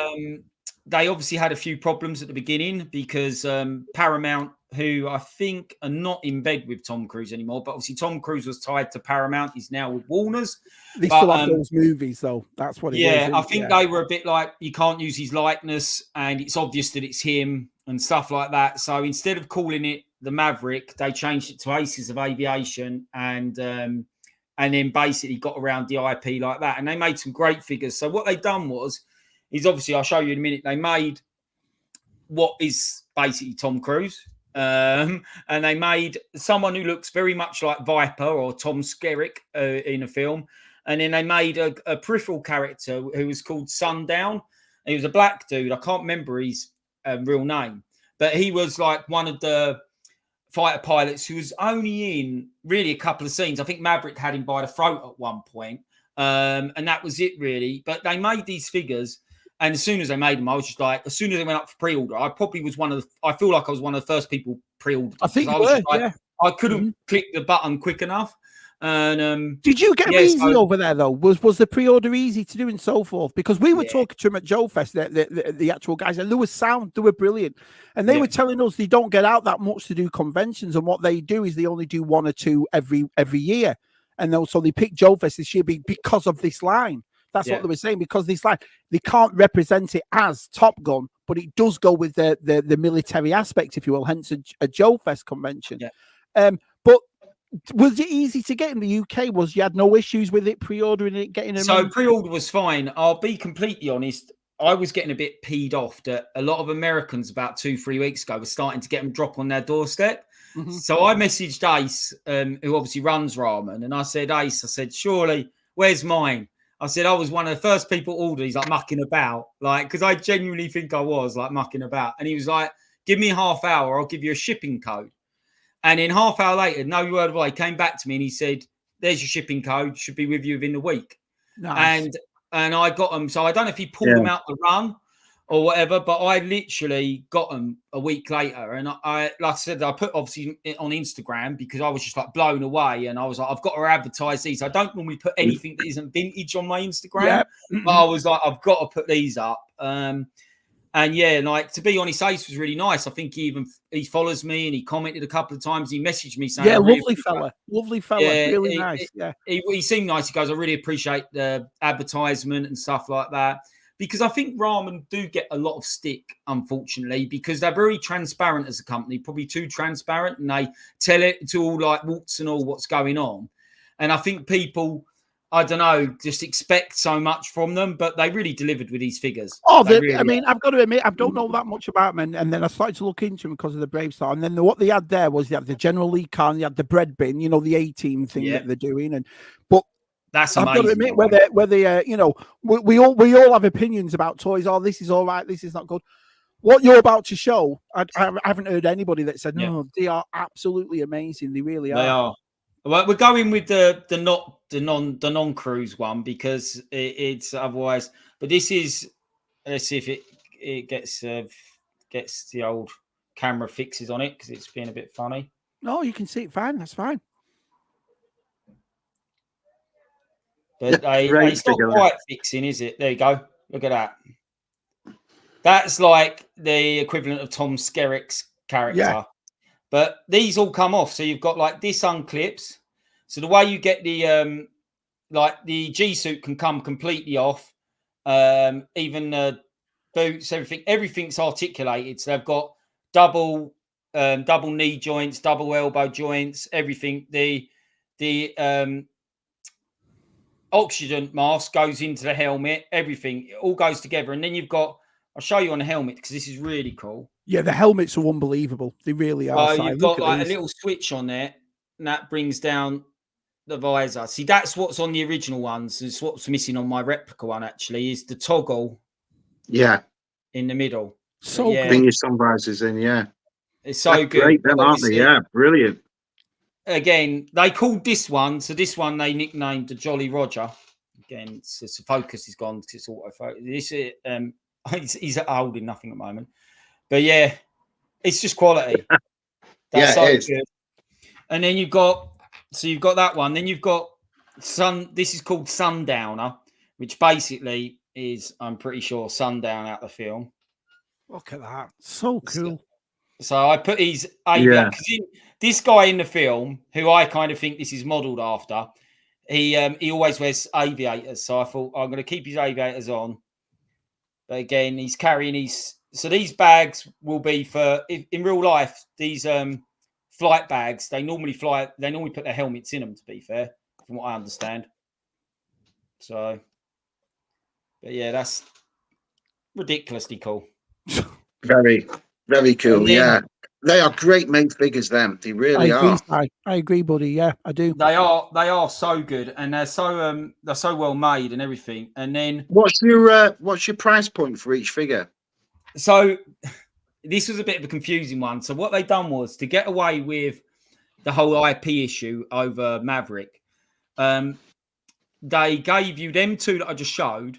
Yeah. And then they gave you a third figure, which was basically like a donor figure. It was a generic figure, generic head, just no one famous or doesn't even look anything like anybody famous. And then they gave you Maverick stickers, Maverick's helmet, and Maverick's head, or Tom Cruise's likeness. They gave you that as a bonus gift. They couldn't advertise that it was Maverick. They just called it a bonus item. And it came in a white box, white mailer box, like completely nothing on it.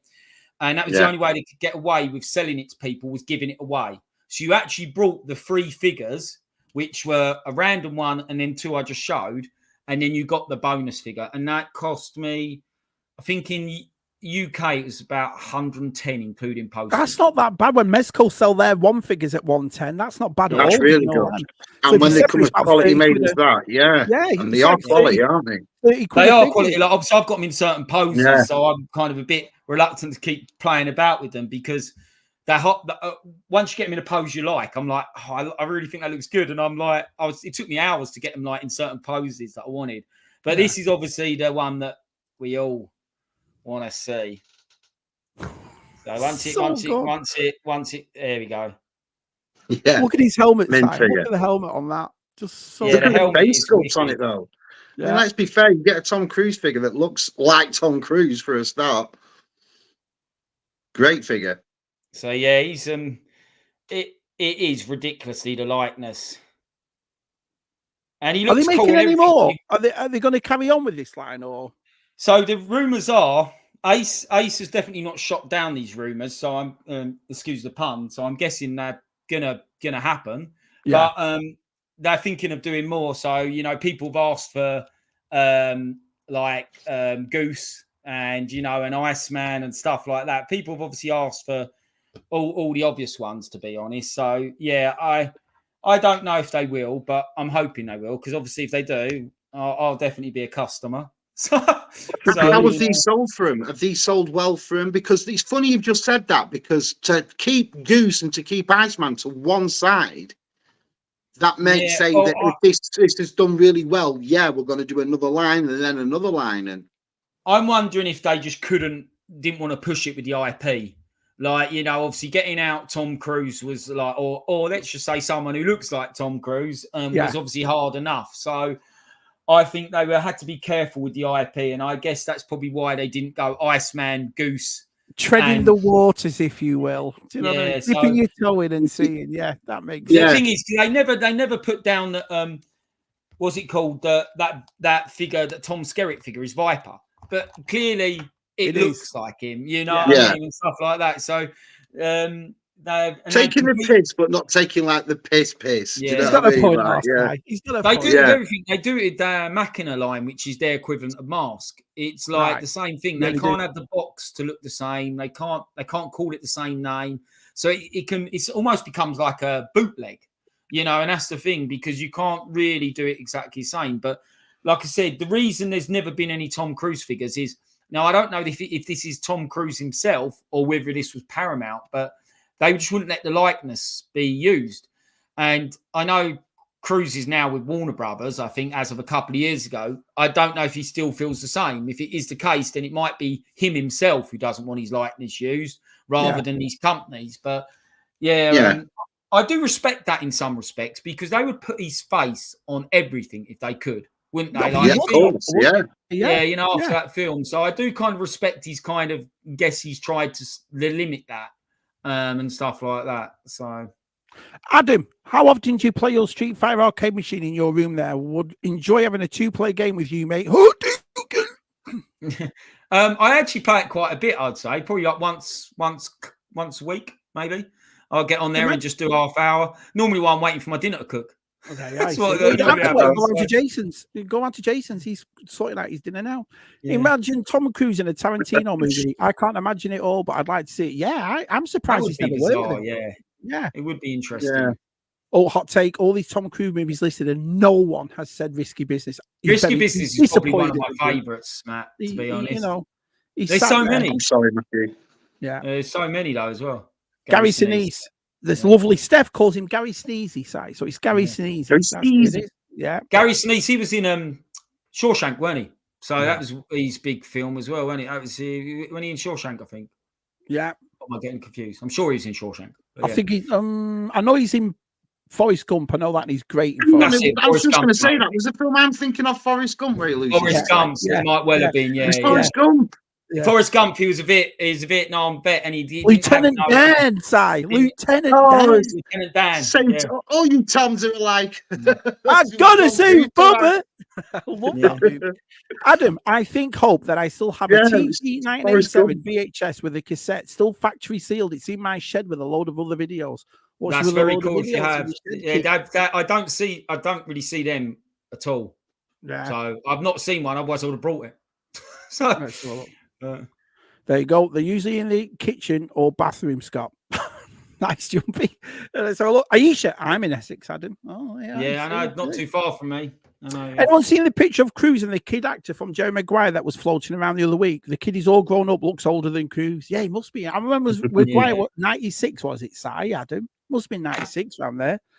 Something like that. Lipnicki, when he called Jonathan Lipnicki, was it? Lipnicki. I remember his name. He was in Stuart Little, wasn't he? Nice win. Yeah, I think you're right. So he didn't. What else was he in? He was in a couple of. He did that kid thing, didn't it? Where he was in a couple of things. Vampire movie. He did a film where he was a vampire. Then he did Stuart Little. Then he was in Jerry Maguire, wasn't he? And he did. Stuart Little was God, I remember him in that. Yeah, you're right. Look at that, 42 people watching our Adam. Look at that. Bloody hell, I can't believe I'm up at this. Well, thank you, PGM. It's always that's nice of you, PGM. Yeah, it is nice of you. There are really some cool hot moody the other night on shoes because he got up early. But I was having a chat to our side about this, and I was saying, he was making out our PGM like it was 4 o'clock in the morning. It was 7 o'clock. It was like 7 o'clock. Simon's Milkman starts at 6. Do you know what I mean? So yeah, you're going to try and get up at 4 in the morning. What do you do? What side does for a living? Loading your float with all crates. Milk doesn't deliver itself, PGM. Do you know what I mean? It's hard work. It's hard work. Let me say there are some really cool hot toys, dragon models, scale fighter action. Is there some actual things like that? Wow. There is some wicked stuff out there. Like you just got to look for it. Yeah. You make a great Tom Cruise mini-me. Was Tom Cruise in Baby Reindeer? No, he wasn't. No, I haven't seen it. Hang on, is that the Ben Affleck film? No, Baby Reindeer. It's that Netflix thing. Yeah. He definitely ain't been in that. Once again, Shabby putting them up before he reads them. So there we go. I bet PGM has a secret Top Gun jet plane in his backyard. Well, I would if I had a backyard and enough money. So I'd make a great Meg Ryan character. Well, maybe you would. I don't know. I'm surprised Stu hasn't pointed out that Gary Sinise is not born on the 4th of July. Well, yeah. Well, yeah, we've just covered that. I remember. I was thinking of Forrest Gump. I can totally see what you mean. Yeah. Oh, it's the age, isn't it? Yeah. Here we go. Clarence Alfred Gillard Jr. played Sundown, Goose replacement, who Maverick screams at. Right, cheers. That is true. He pins him up by the throat because he moans at obviously Maverick for not engaging in one of their sorties, and basically he pins him up by the throat and he says, I'll do that when I'm goddamn ready to, or something. So, yeah. Theo in the Die Hard, that was the chauffeur driver, wasn't it? That was the guy who drove there. So it was the same guy who was in Top Gun. I'm sure it was the chauffeur driver. Could have been. No, I thought he was too young, the chauffeur driver. Surely he can't be the same guy. I don't know. It might be. When was 85, 80? Well, it's only about 3-4 years difference between Die Hard and I don't know. Yeah. Ace does seem like a cool dude. Seeing him randomly hop onto live streams and he seems super. It was a really nice. Like I said, I'm not like Adam. I'm not a big ramen, but when we were there, he had time to talk to, and he was a dead sound guy. Really nice, really nice. They all were, to be honest. There was about 4 or 5 fellas that turned up at ramen. They were all really friendly fellas. Yeah, I'd have loved to have been there and chatted to him. Like, I must admit, it'd have been cool. Cheers, Kiri. Yeah, they were nice. And is this the same company that's doing the 18 van, the Baker van or something? That is amazing, Si. That is amazing. So you should buy that, Adam, and you should do it up like it's in the military, and you should put your Top Gun figures coming out of it. Like, they've released 4 colorways, haven't they? So they've released a white one.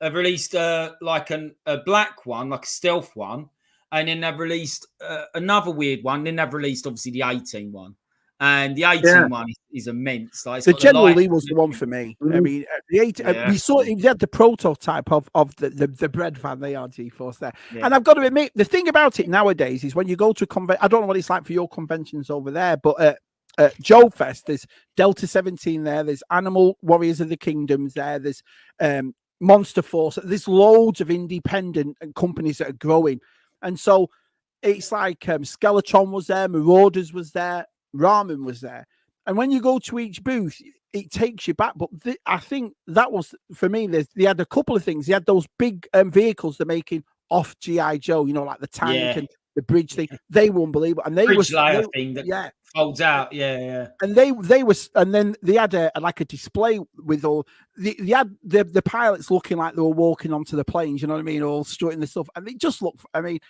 like I said, the lads I was talking to at the time, not one of us went. Oh, we all went. Whoa, they're awesome. They are. You can get online. You can get like one of these, and it's got all the patches over, and it's made to look like an everyday bag. And I was like, I want one for a toy fair. I just walk around a toy fair with one. Fill it up. So is it called the bread van then? Because again, it's the same thing over like these Top Gun figures. They don't have a license for it.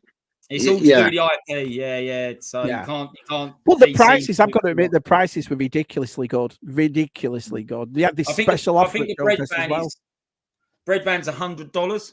So what's that? 70 quid UK money. 70 quid. It's multiverse prices, isn't it? It's nothing for a big vehicle.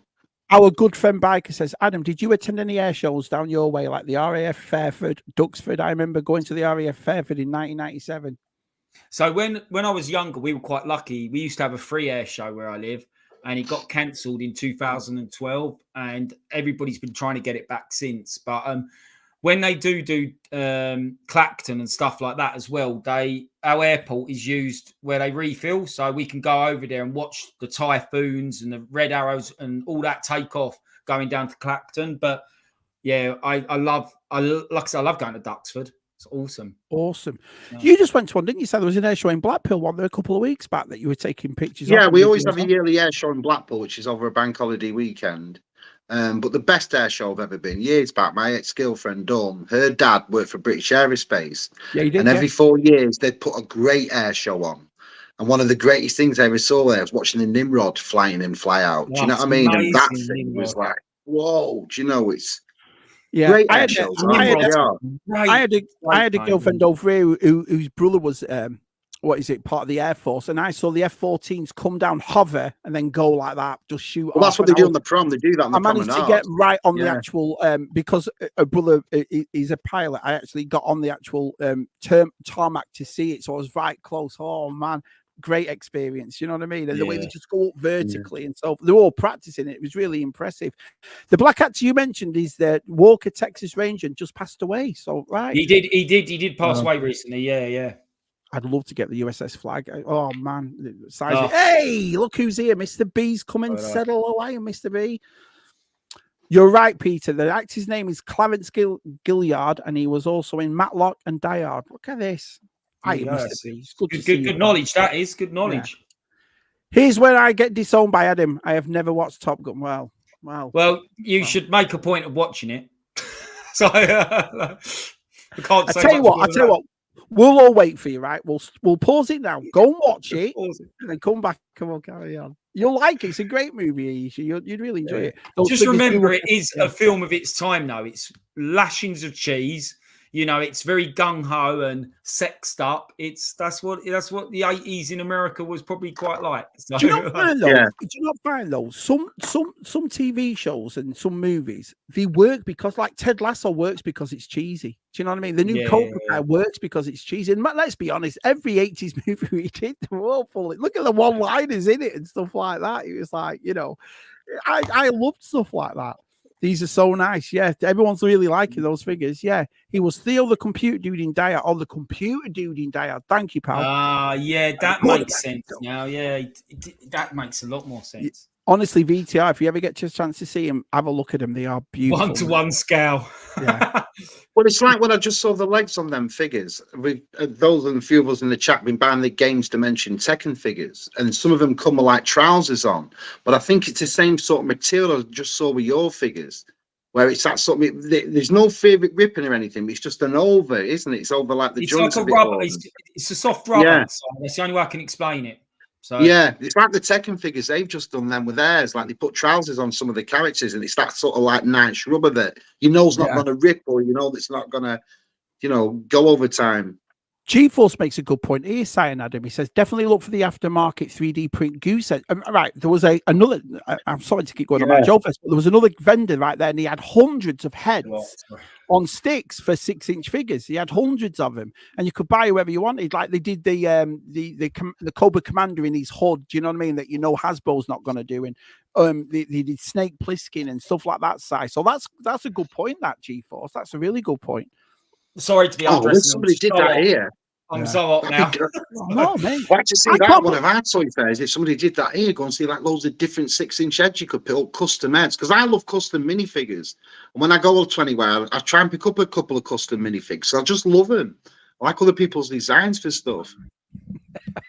To be fair, Kieran, we did correct ourselves and realised we were thinking of Forrest Gump. Hang on. I'm in a movie final. I don't have to listen to Kieran. I'm in a final. Yeah, to be fair, won Jeopardy. Won it. Don't have to listen to Kieran. I'm what's known as a sunshine of movie knowledge, Kieran. And to be fair, Kieran didn't even put himself in the movie quiz. No, we did not, Adam. No, we did not. No. Stu reached out and Kieran went, what? And go against Shabby? I don't think so. Panic. Yeah. The Scientology thing probably had something to do with merch rights. That's a good point too. It might well have done, yeah. Well, look at the. Well, he has been a spokesman for him, hasn't he? He's not kept it quiet that Tom Cruise is a member of Scientology. It's interesting. He's always been that spokesman. It's interesting how it puts a lot of people off, though, of him as a person. Like, I don't know him privately and personally, and that's his private life. That's up to him. I couldn't give a crap. I'm the same way. I can always separate. Yeah, I've said it on ZSR for years. I can always separate actors from characters. Always. You know what I mean? So that's a good point. Oh, look at this, Kieran. Take my breath away. Yeah, that's a smooth line. That, considering we've not seen that movie, Alicia, that's a cool line. Kev says, reminds me of the story of Harrison Ford not liking his original small head figure likeness, so they changed it to make him look more like Professor Brown. Brilliant. Yeah. Adam, I'm certain it won't be there. I'm a hoarder. I'll find it and you can have it, mate. Oh, that would be ace, man. Yeah, you've got everybody doing that, Adam, because like when we go out now, if I see anything Top Gun, I'll go, oh, I'll get that for Berry. He'll love that. You know what I mean? I've got people on it, and I've like said to them, anything you see for a couple of quid, I'll have it. I love that movie, Outside. Yeah, Outside is brilliant. Movie. Good call, Yeah. Michael. Yeah, that's a really good. You never close your eyes. Look at G-Force getting all soft in it. Look at him. Yeah. Righteous Brothers. Do you believe we're up to nearly 2 hours already? That's how fun this has been. I've loved this. I've loved it. Talking about Top Gun, it's mad, really, when you think about it. But yeah. See, who else can do it for 2 hours like you, Berry? No one. You know what I mean? No one. Si, I'll get us a float fitted with a turbo and you can get round us quicker. Imagine it. No, early morning, 4 o'clock. You want to cruise in your milk float. Make sure your milk's delivered correctly and everyone's got the yogurt or the orange or anything they ordered. Cruise around the British, don't we? Just Si, he wants milk, not milkshake. He says Jumpy. So everyone's getting the list inside. Everyone's getting the list. That's right. The limo driver punches him at the end. Right, got you. Yeah. Okay. Good old Stu still watching. Tradewinds Toys released a series of Mission Impossible action figures in '96, all featuring Tom Cruise as Ethan Hunt. I can't remember that. No. Do you remember that, guys? I can't remember. no. That kind of rings a bell. Yeah. Interesting. Let's have a look. Gentlemen, it looks like the police have themselves an RV. I think the last sort of novel, I collected all the Heroes figures. Do you remember when the show Heroes came on? Yeah. And I collected all them figures, but then the show just went really crap, didn't it? It And, did, the figures did nothing. The And, first like, series was really good, weren't it? And it yeah, the first series was excellent. Look at that. Ramon's van, tanks, and chargers look amazing, but zero room for stuff like sides. Yeah, you know what? Why a lot of people have got these, by the way, is they've got them for the GI Joe classified vehicles. So people have got these for the Dragonfly and that because they just perfect. They look perfect in the Dragonfly, you know, and stuff like that. Yeah, So, Yeah. They do have. There was a big one, a military surplus store in Blackpool side. There was a big one when we were kids. Always So sold. I can tell Matt as a kid. Me and my mates used to run around the streets dressed as people in the army. So we used to go to a lot of military stores, and this is why I've got about 7 sets of dog tags. Some with printing on the lot, just geek. Well, my story's a bit more boring than that. I always wanted a St. John's ambulance jumper. You know, like the nice wool ones with the black patches on either like side. the professionals. The Professionals side. Yeah, like the really nice smart jumpers. And I used to go in that shop, and he'd only have the green ones. I was like, I don't want a green one. I want a black one. And I can just do see you want to look like something out of Platoon or Top Gun? No, I want to look like a St. John's ambulance. Can you imagine all the people waiting for the milk in the morning? Side jumps out of the fucking milk float with his dead. I always wanted one of them jumpers. I never got one. I always wanted one. Take this as you will, but TGC's just sent you a video on Instagram. I'll check it out after, mate. Let's have a look. I'm surprised no one has mentioned Tom Cruise appearance in Austin Powers. Brilliant. And in Tropic Thunder as well. Great Thunder. Tropic Thunder. Brilliant. Yeah. But again, you know, I suppose with that, like things that people bring up and what we've not spoke about, when it comes to Tom Cruise and movies and cameos and stuff, you could talk a week stream, couldn't you? You know, he has had a fantastic career at the end of the day, hasn't he? It's not like we're sat here bigging him up for the past 5 years. This is like what Adam said since 1986 or 84 or when was Risky Business? When was that film? That was 82, I think, or 83. It was early 80s, weren't it? And that because that's what got him noticed. Apparently, that's what basically broke his career was Risky Business. He's done The Outsiders before. Risky Business got Hollywood to stand up and kind of take note. Because I think he was only 20 or 19 in Risky Business. He was very young. And I think in Top Gun, he was 22 or 23. I might be wrong with the ages. Very, very similar. So I'm surprised I was going to say, I'm surprised you never brought that up, Si, because you're a big fan of that movie, aren't you? You love Legend. Well, that's the thing. I mean, when it comes to a career of the actor of this guy, I mean, you can go on and on and on. There'll be hundreds of stuff we've not remembered. But again, like Legend, you forget how. I mean, Tim Curry obviously stole that movie. That's why you think of the devil in it. But it's Tom ironic Cruise we're having is great in that, It's ironic we're having this conversation, to tell you the truth, especially about Tom Cruise, because last night I watched Bratz. It's Andrew McCarthy's thing about the Brat Pack, and it's really interesting because we all think that the Brat Pack was cool and they all hated it. It ruined all their careers, they said, and they hated it. This one guy published this article, and it ruined the careers, if you will. But there was a part with Tom Cruise because Tom Cruise is part of that age group and everything else. He was having none of it. He turned around and said he didn't want anything to do with it. He doesn't want to be cut. So that's why when you see Andrew McCarthy and Rob Lowe and all that, besides Outsiders, Tom Cruise never starred in any of those movies.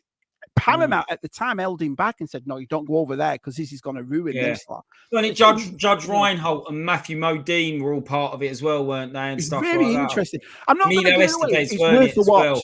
It's definitely worth a watch because we all think, oh, they must have been cool kids and they all hang around with each other. Yeah. He goes around to Emilio Estevez. He hasn't seen him in over 35 years. They weren't friends. They were just classed as this because of John that's the up-and-coming gang of hot they all lived together and hung around together. But because it works, like things like Pretty in Pink and everything else, but the only person that did not get involved in all that, Tom Cruise, he was having none of it. Do you know what I mean? And you can see, can't you? You know, he was very pointed though. When you think about it, he knew what he wanted to do from a young age. Like I've read a lot of his autobiographies, Tom Cruise, and he at the age of 16, he moved to New York and he worked 2 or 3 jobs just so he could go to auditions.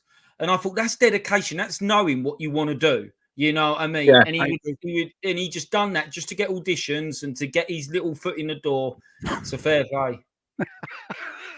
You know, I've got to tell you something. I've got to tell you this, right? Yeah, Stuart messaged me earlier on in the week, and he goes, "Oh, I've got a bit of a surprise for Saturday. I'm not going to tell you what it is." Right. The first thing I wrote back was like, "Please tell me Sandra's coming." So turn down eyes, and he was like, "You cheeky git." I don't know. Sandra's #1 fan. I couldn't help it. Like, yeah, Tom Cruise. But you can imagine if I get a Tom Cruise question now and I get it wrong, I'll be like, "Oh man." After all this, oh no. You know what I mean? Tom Cruise makes sure the Scientology recruitment of all these movie productions, it's more than just his private life. Well, the thing about it, I think what it is for me, and I don't know, I can only speak for myself.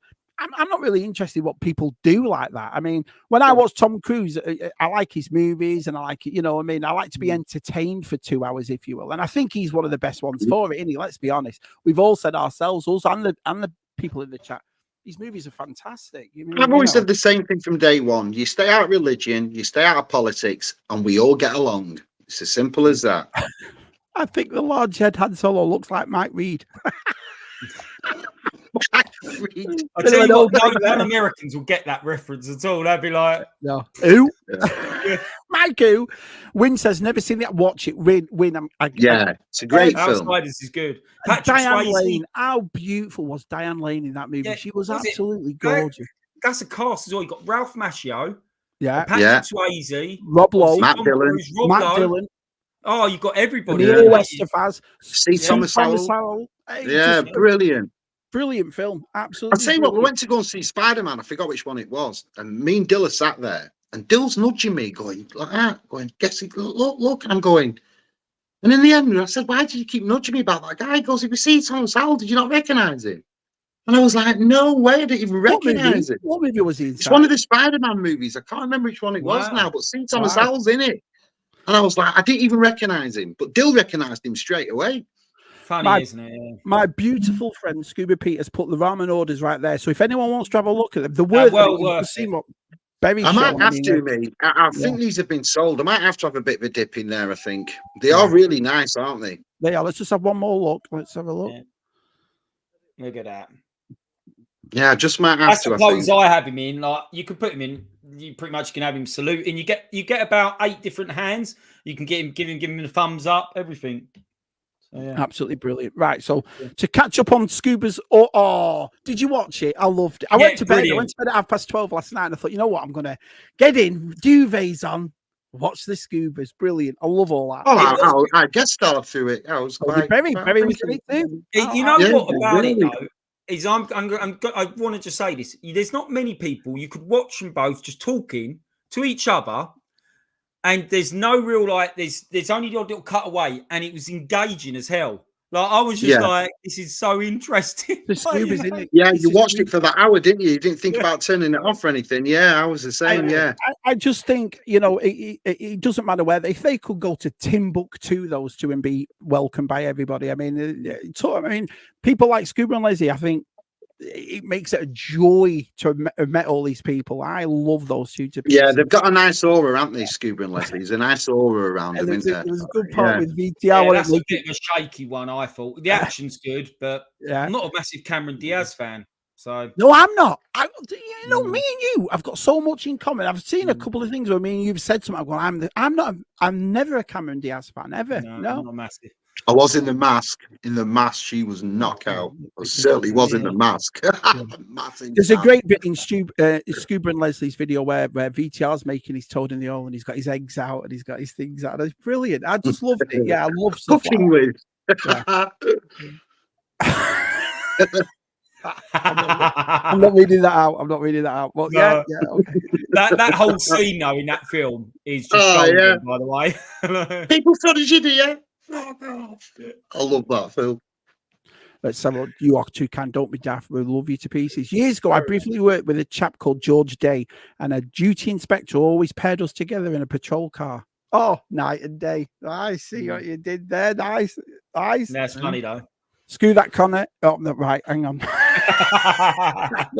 Shabby mental thought. Yeah. Oh, Bryce here. Scuba is a legend. You all are. Yeah, I agree. This is what makes it. I mean, when you can do this on a Tuesday with a lovely berry in our site and over 40 people have come in to listen to us go on about movie posters.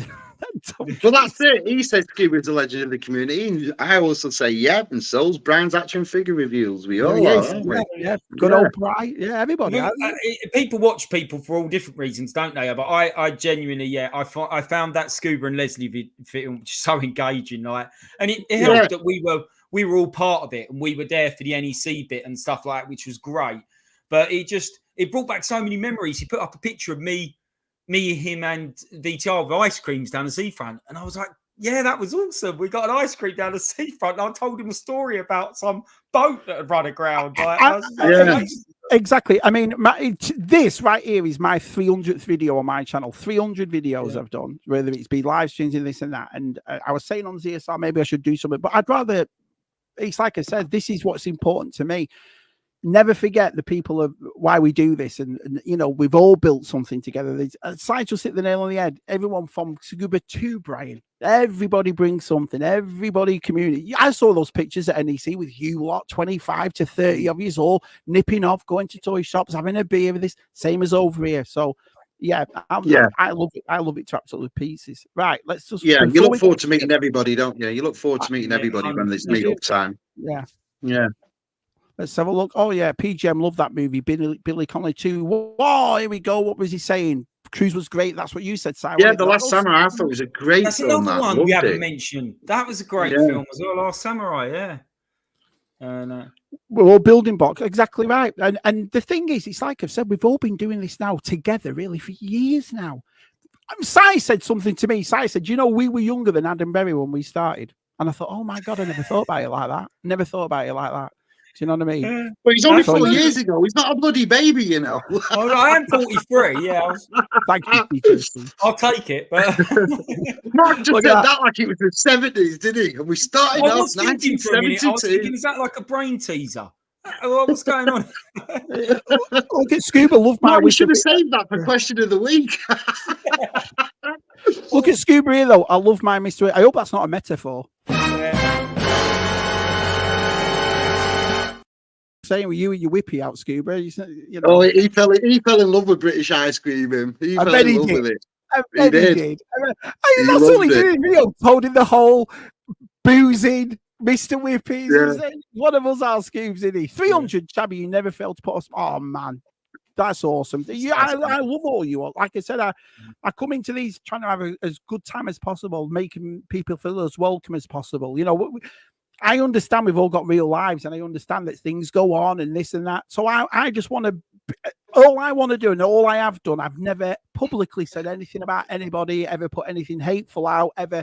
I've always tried to be positive, and it's you lot that make me like that. Si will agree, Adam will agree. That's why we all have a good, that's why us and the ZSR lads and Tub Thumpers and the Culture Cast and the monkey lizard lads. That's why we all do it, because people like this are supporting. We have a good time doing it. That's why we all do it. So thank you. I agree there. I went to that last Toy Fair, me, and all the hundreds and all the things you can buy and the money you could spend. I fully spent 45 quid. That was it. But what a great weekend I had. Do you know what I mean? And that's the whole point, isn't it? Yeah. You're exactly right. I agree 100%, Si. Anyway, let's get it. That's incredible. Job. I appreciate that, buddy. I still got a few legends to meet. Couldn't ask for a better group of me. See? It's exactly nice, right. mate.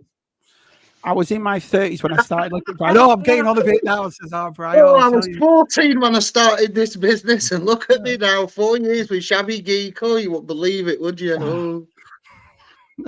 You lot have aged, I haven't. And that's.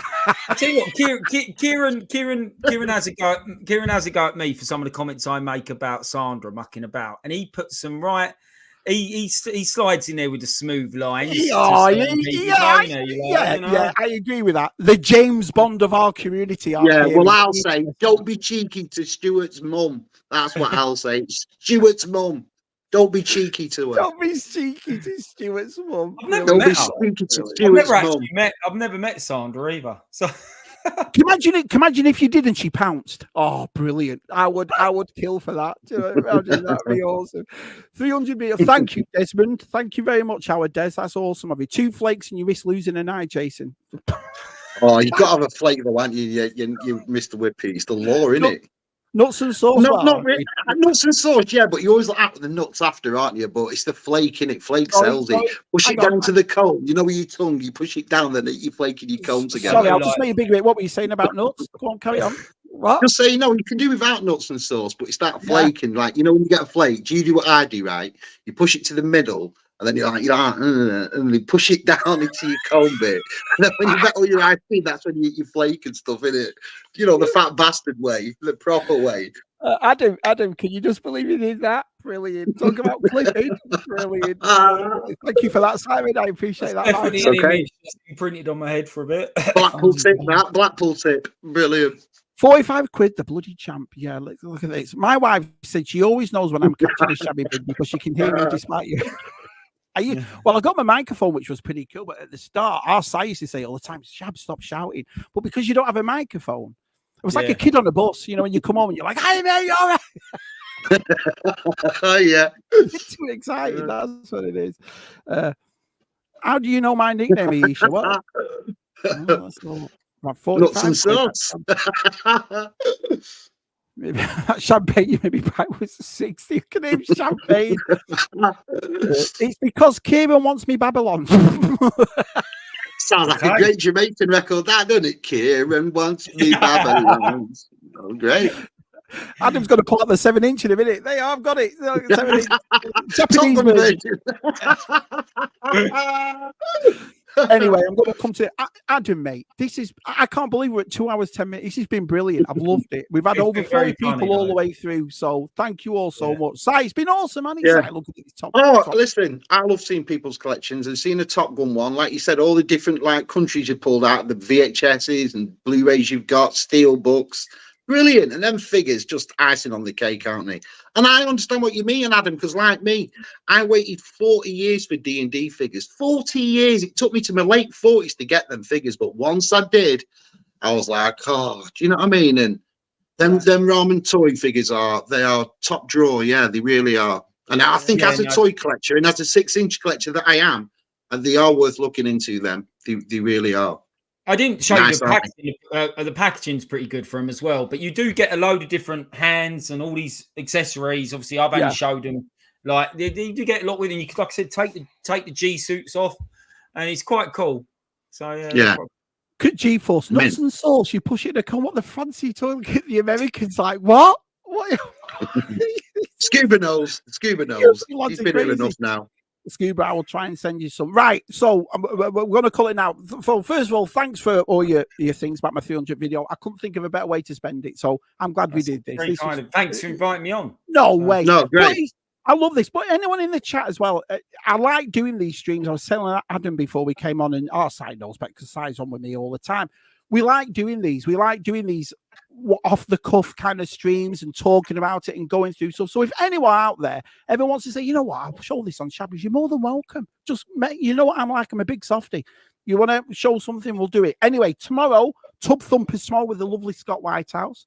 And then we've got celebrity photo night on ZSR, which, oh man. So honestly, lads. I've probably given away one of mine. Oh. So that's the only problem. I know you've got some good ones, but some people, I mean, POE said stuff in it. I was laughing my head off. Just brilliant. They're going to be brilliant, aren't they? I can imagine. But it's like what I said, you've got till tomorrow to get your pictures in. It doesn't have to be convention and A-list. Send it of someone you've met in the street that you know. I want everyone involved. So we'll get Here's that. me Auntie Barbara. Here's me Auntie. What do you mean you don't know It's the milkman. It's me with the bus conductor. This side with his milk float. There it is. It's me with unit number 66 getting a milk. Adam pulls out his 7-inch and Sisal picking out nuts from his teeth. What kind of show? You see, they just filth. A good one. The best ones. The best shows. Great stream, everyone. Shame we didn't get to see Matt C in his uniform. He disappeared, didn't he? I thought he was going to turn up. Yeah. His wife probably went, "You are not going on the stream wearing that." Do you know what I mean? No, she probably went, "Do you really want to go on the stream wearing that?" Yeah. That's probably what she heard. Amazing Top Gun collection, Adam. I appreciate your love. I do. I really enjoyed it. It was really good. Yeah. Mr. B says, great stream. Night, everybody. Right, I'm going to call it because if I go all the way down, let's have a look. All the way down, we're going to be here for the hour. And I know it's late for you guys. So we'll see you tomorrow night. You see, you might all get upset and say, "Oh, that's enough for Shabby." But no, you'll see me tomorrow. See our side tomorrow. Oh, there we go.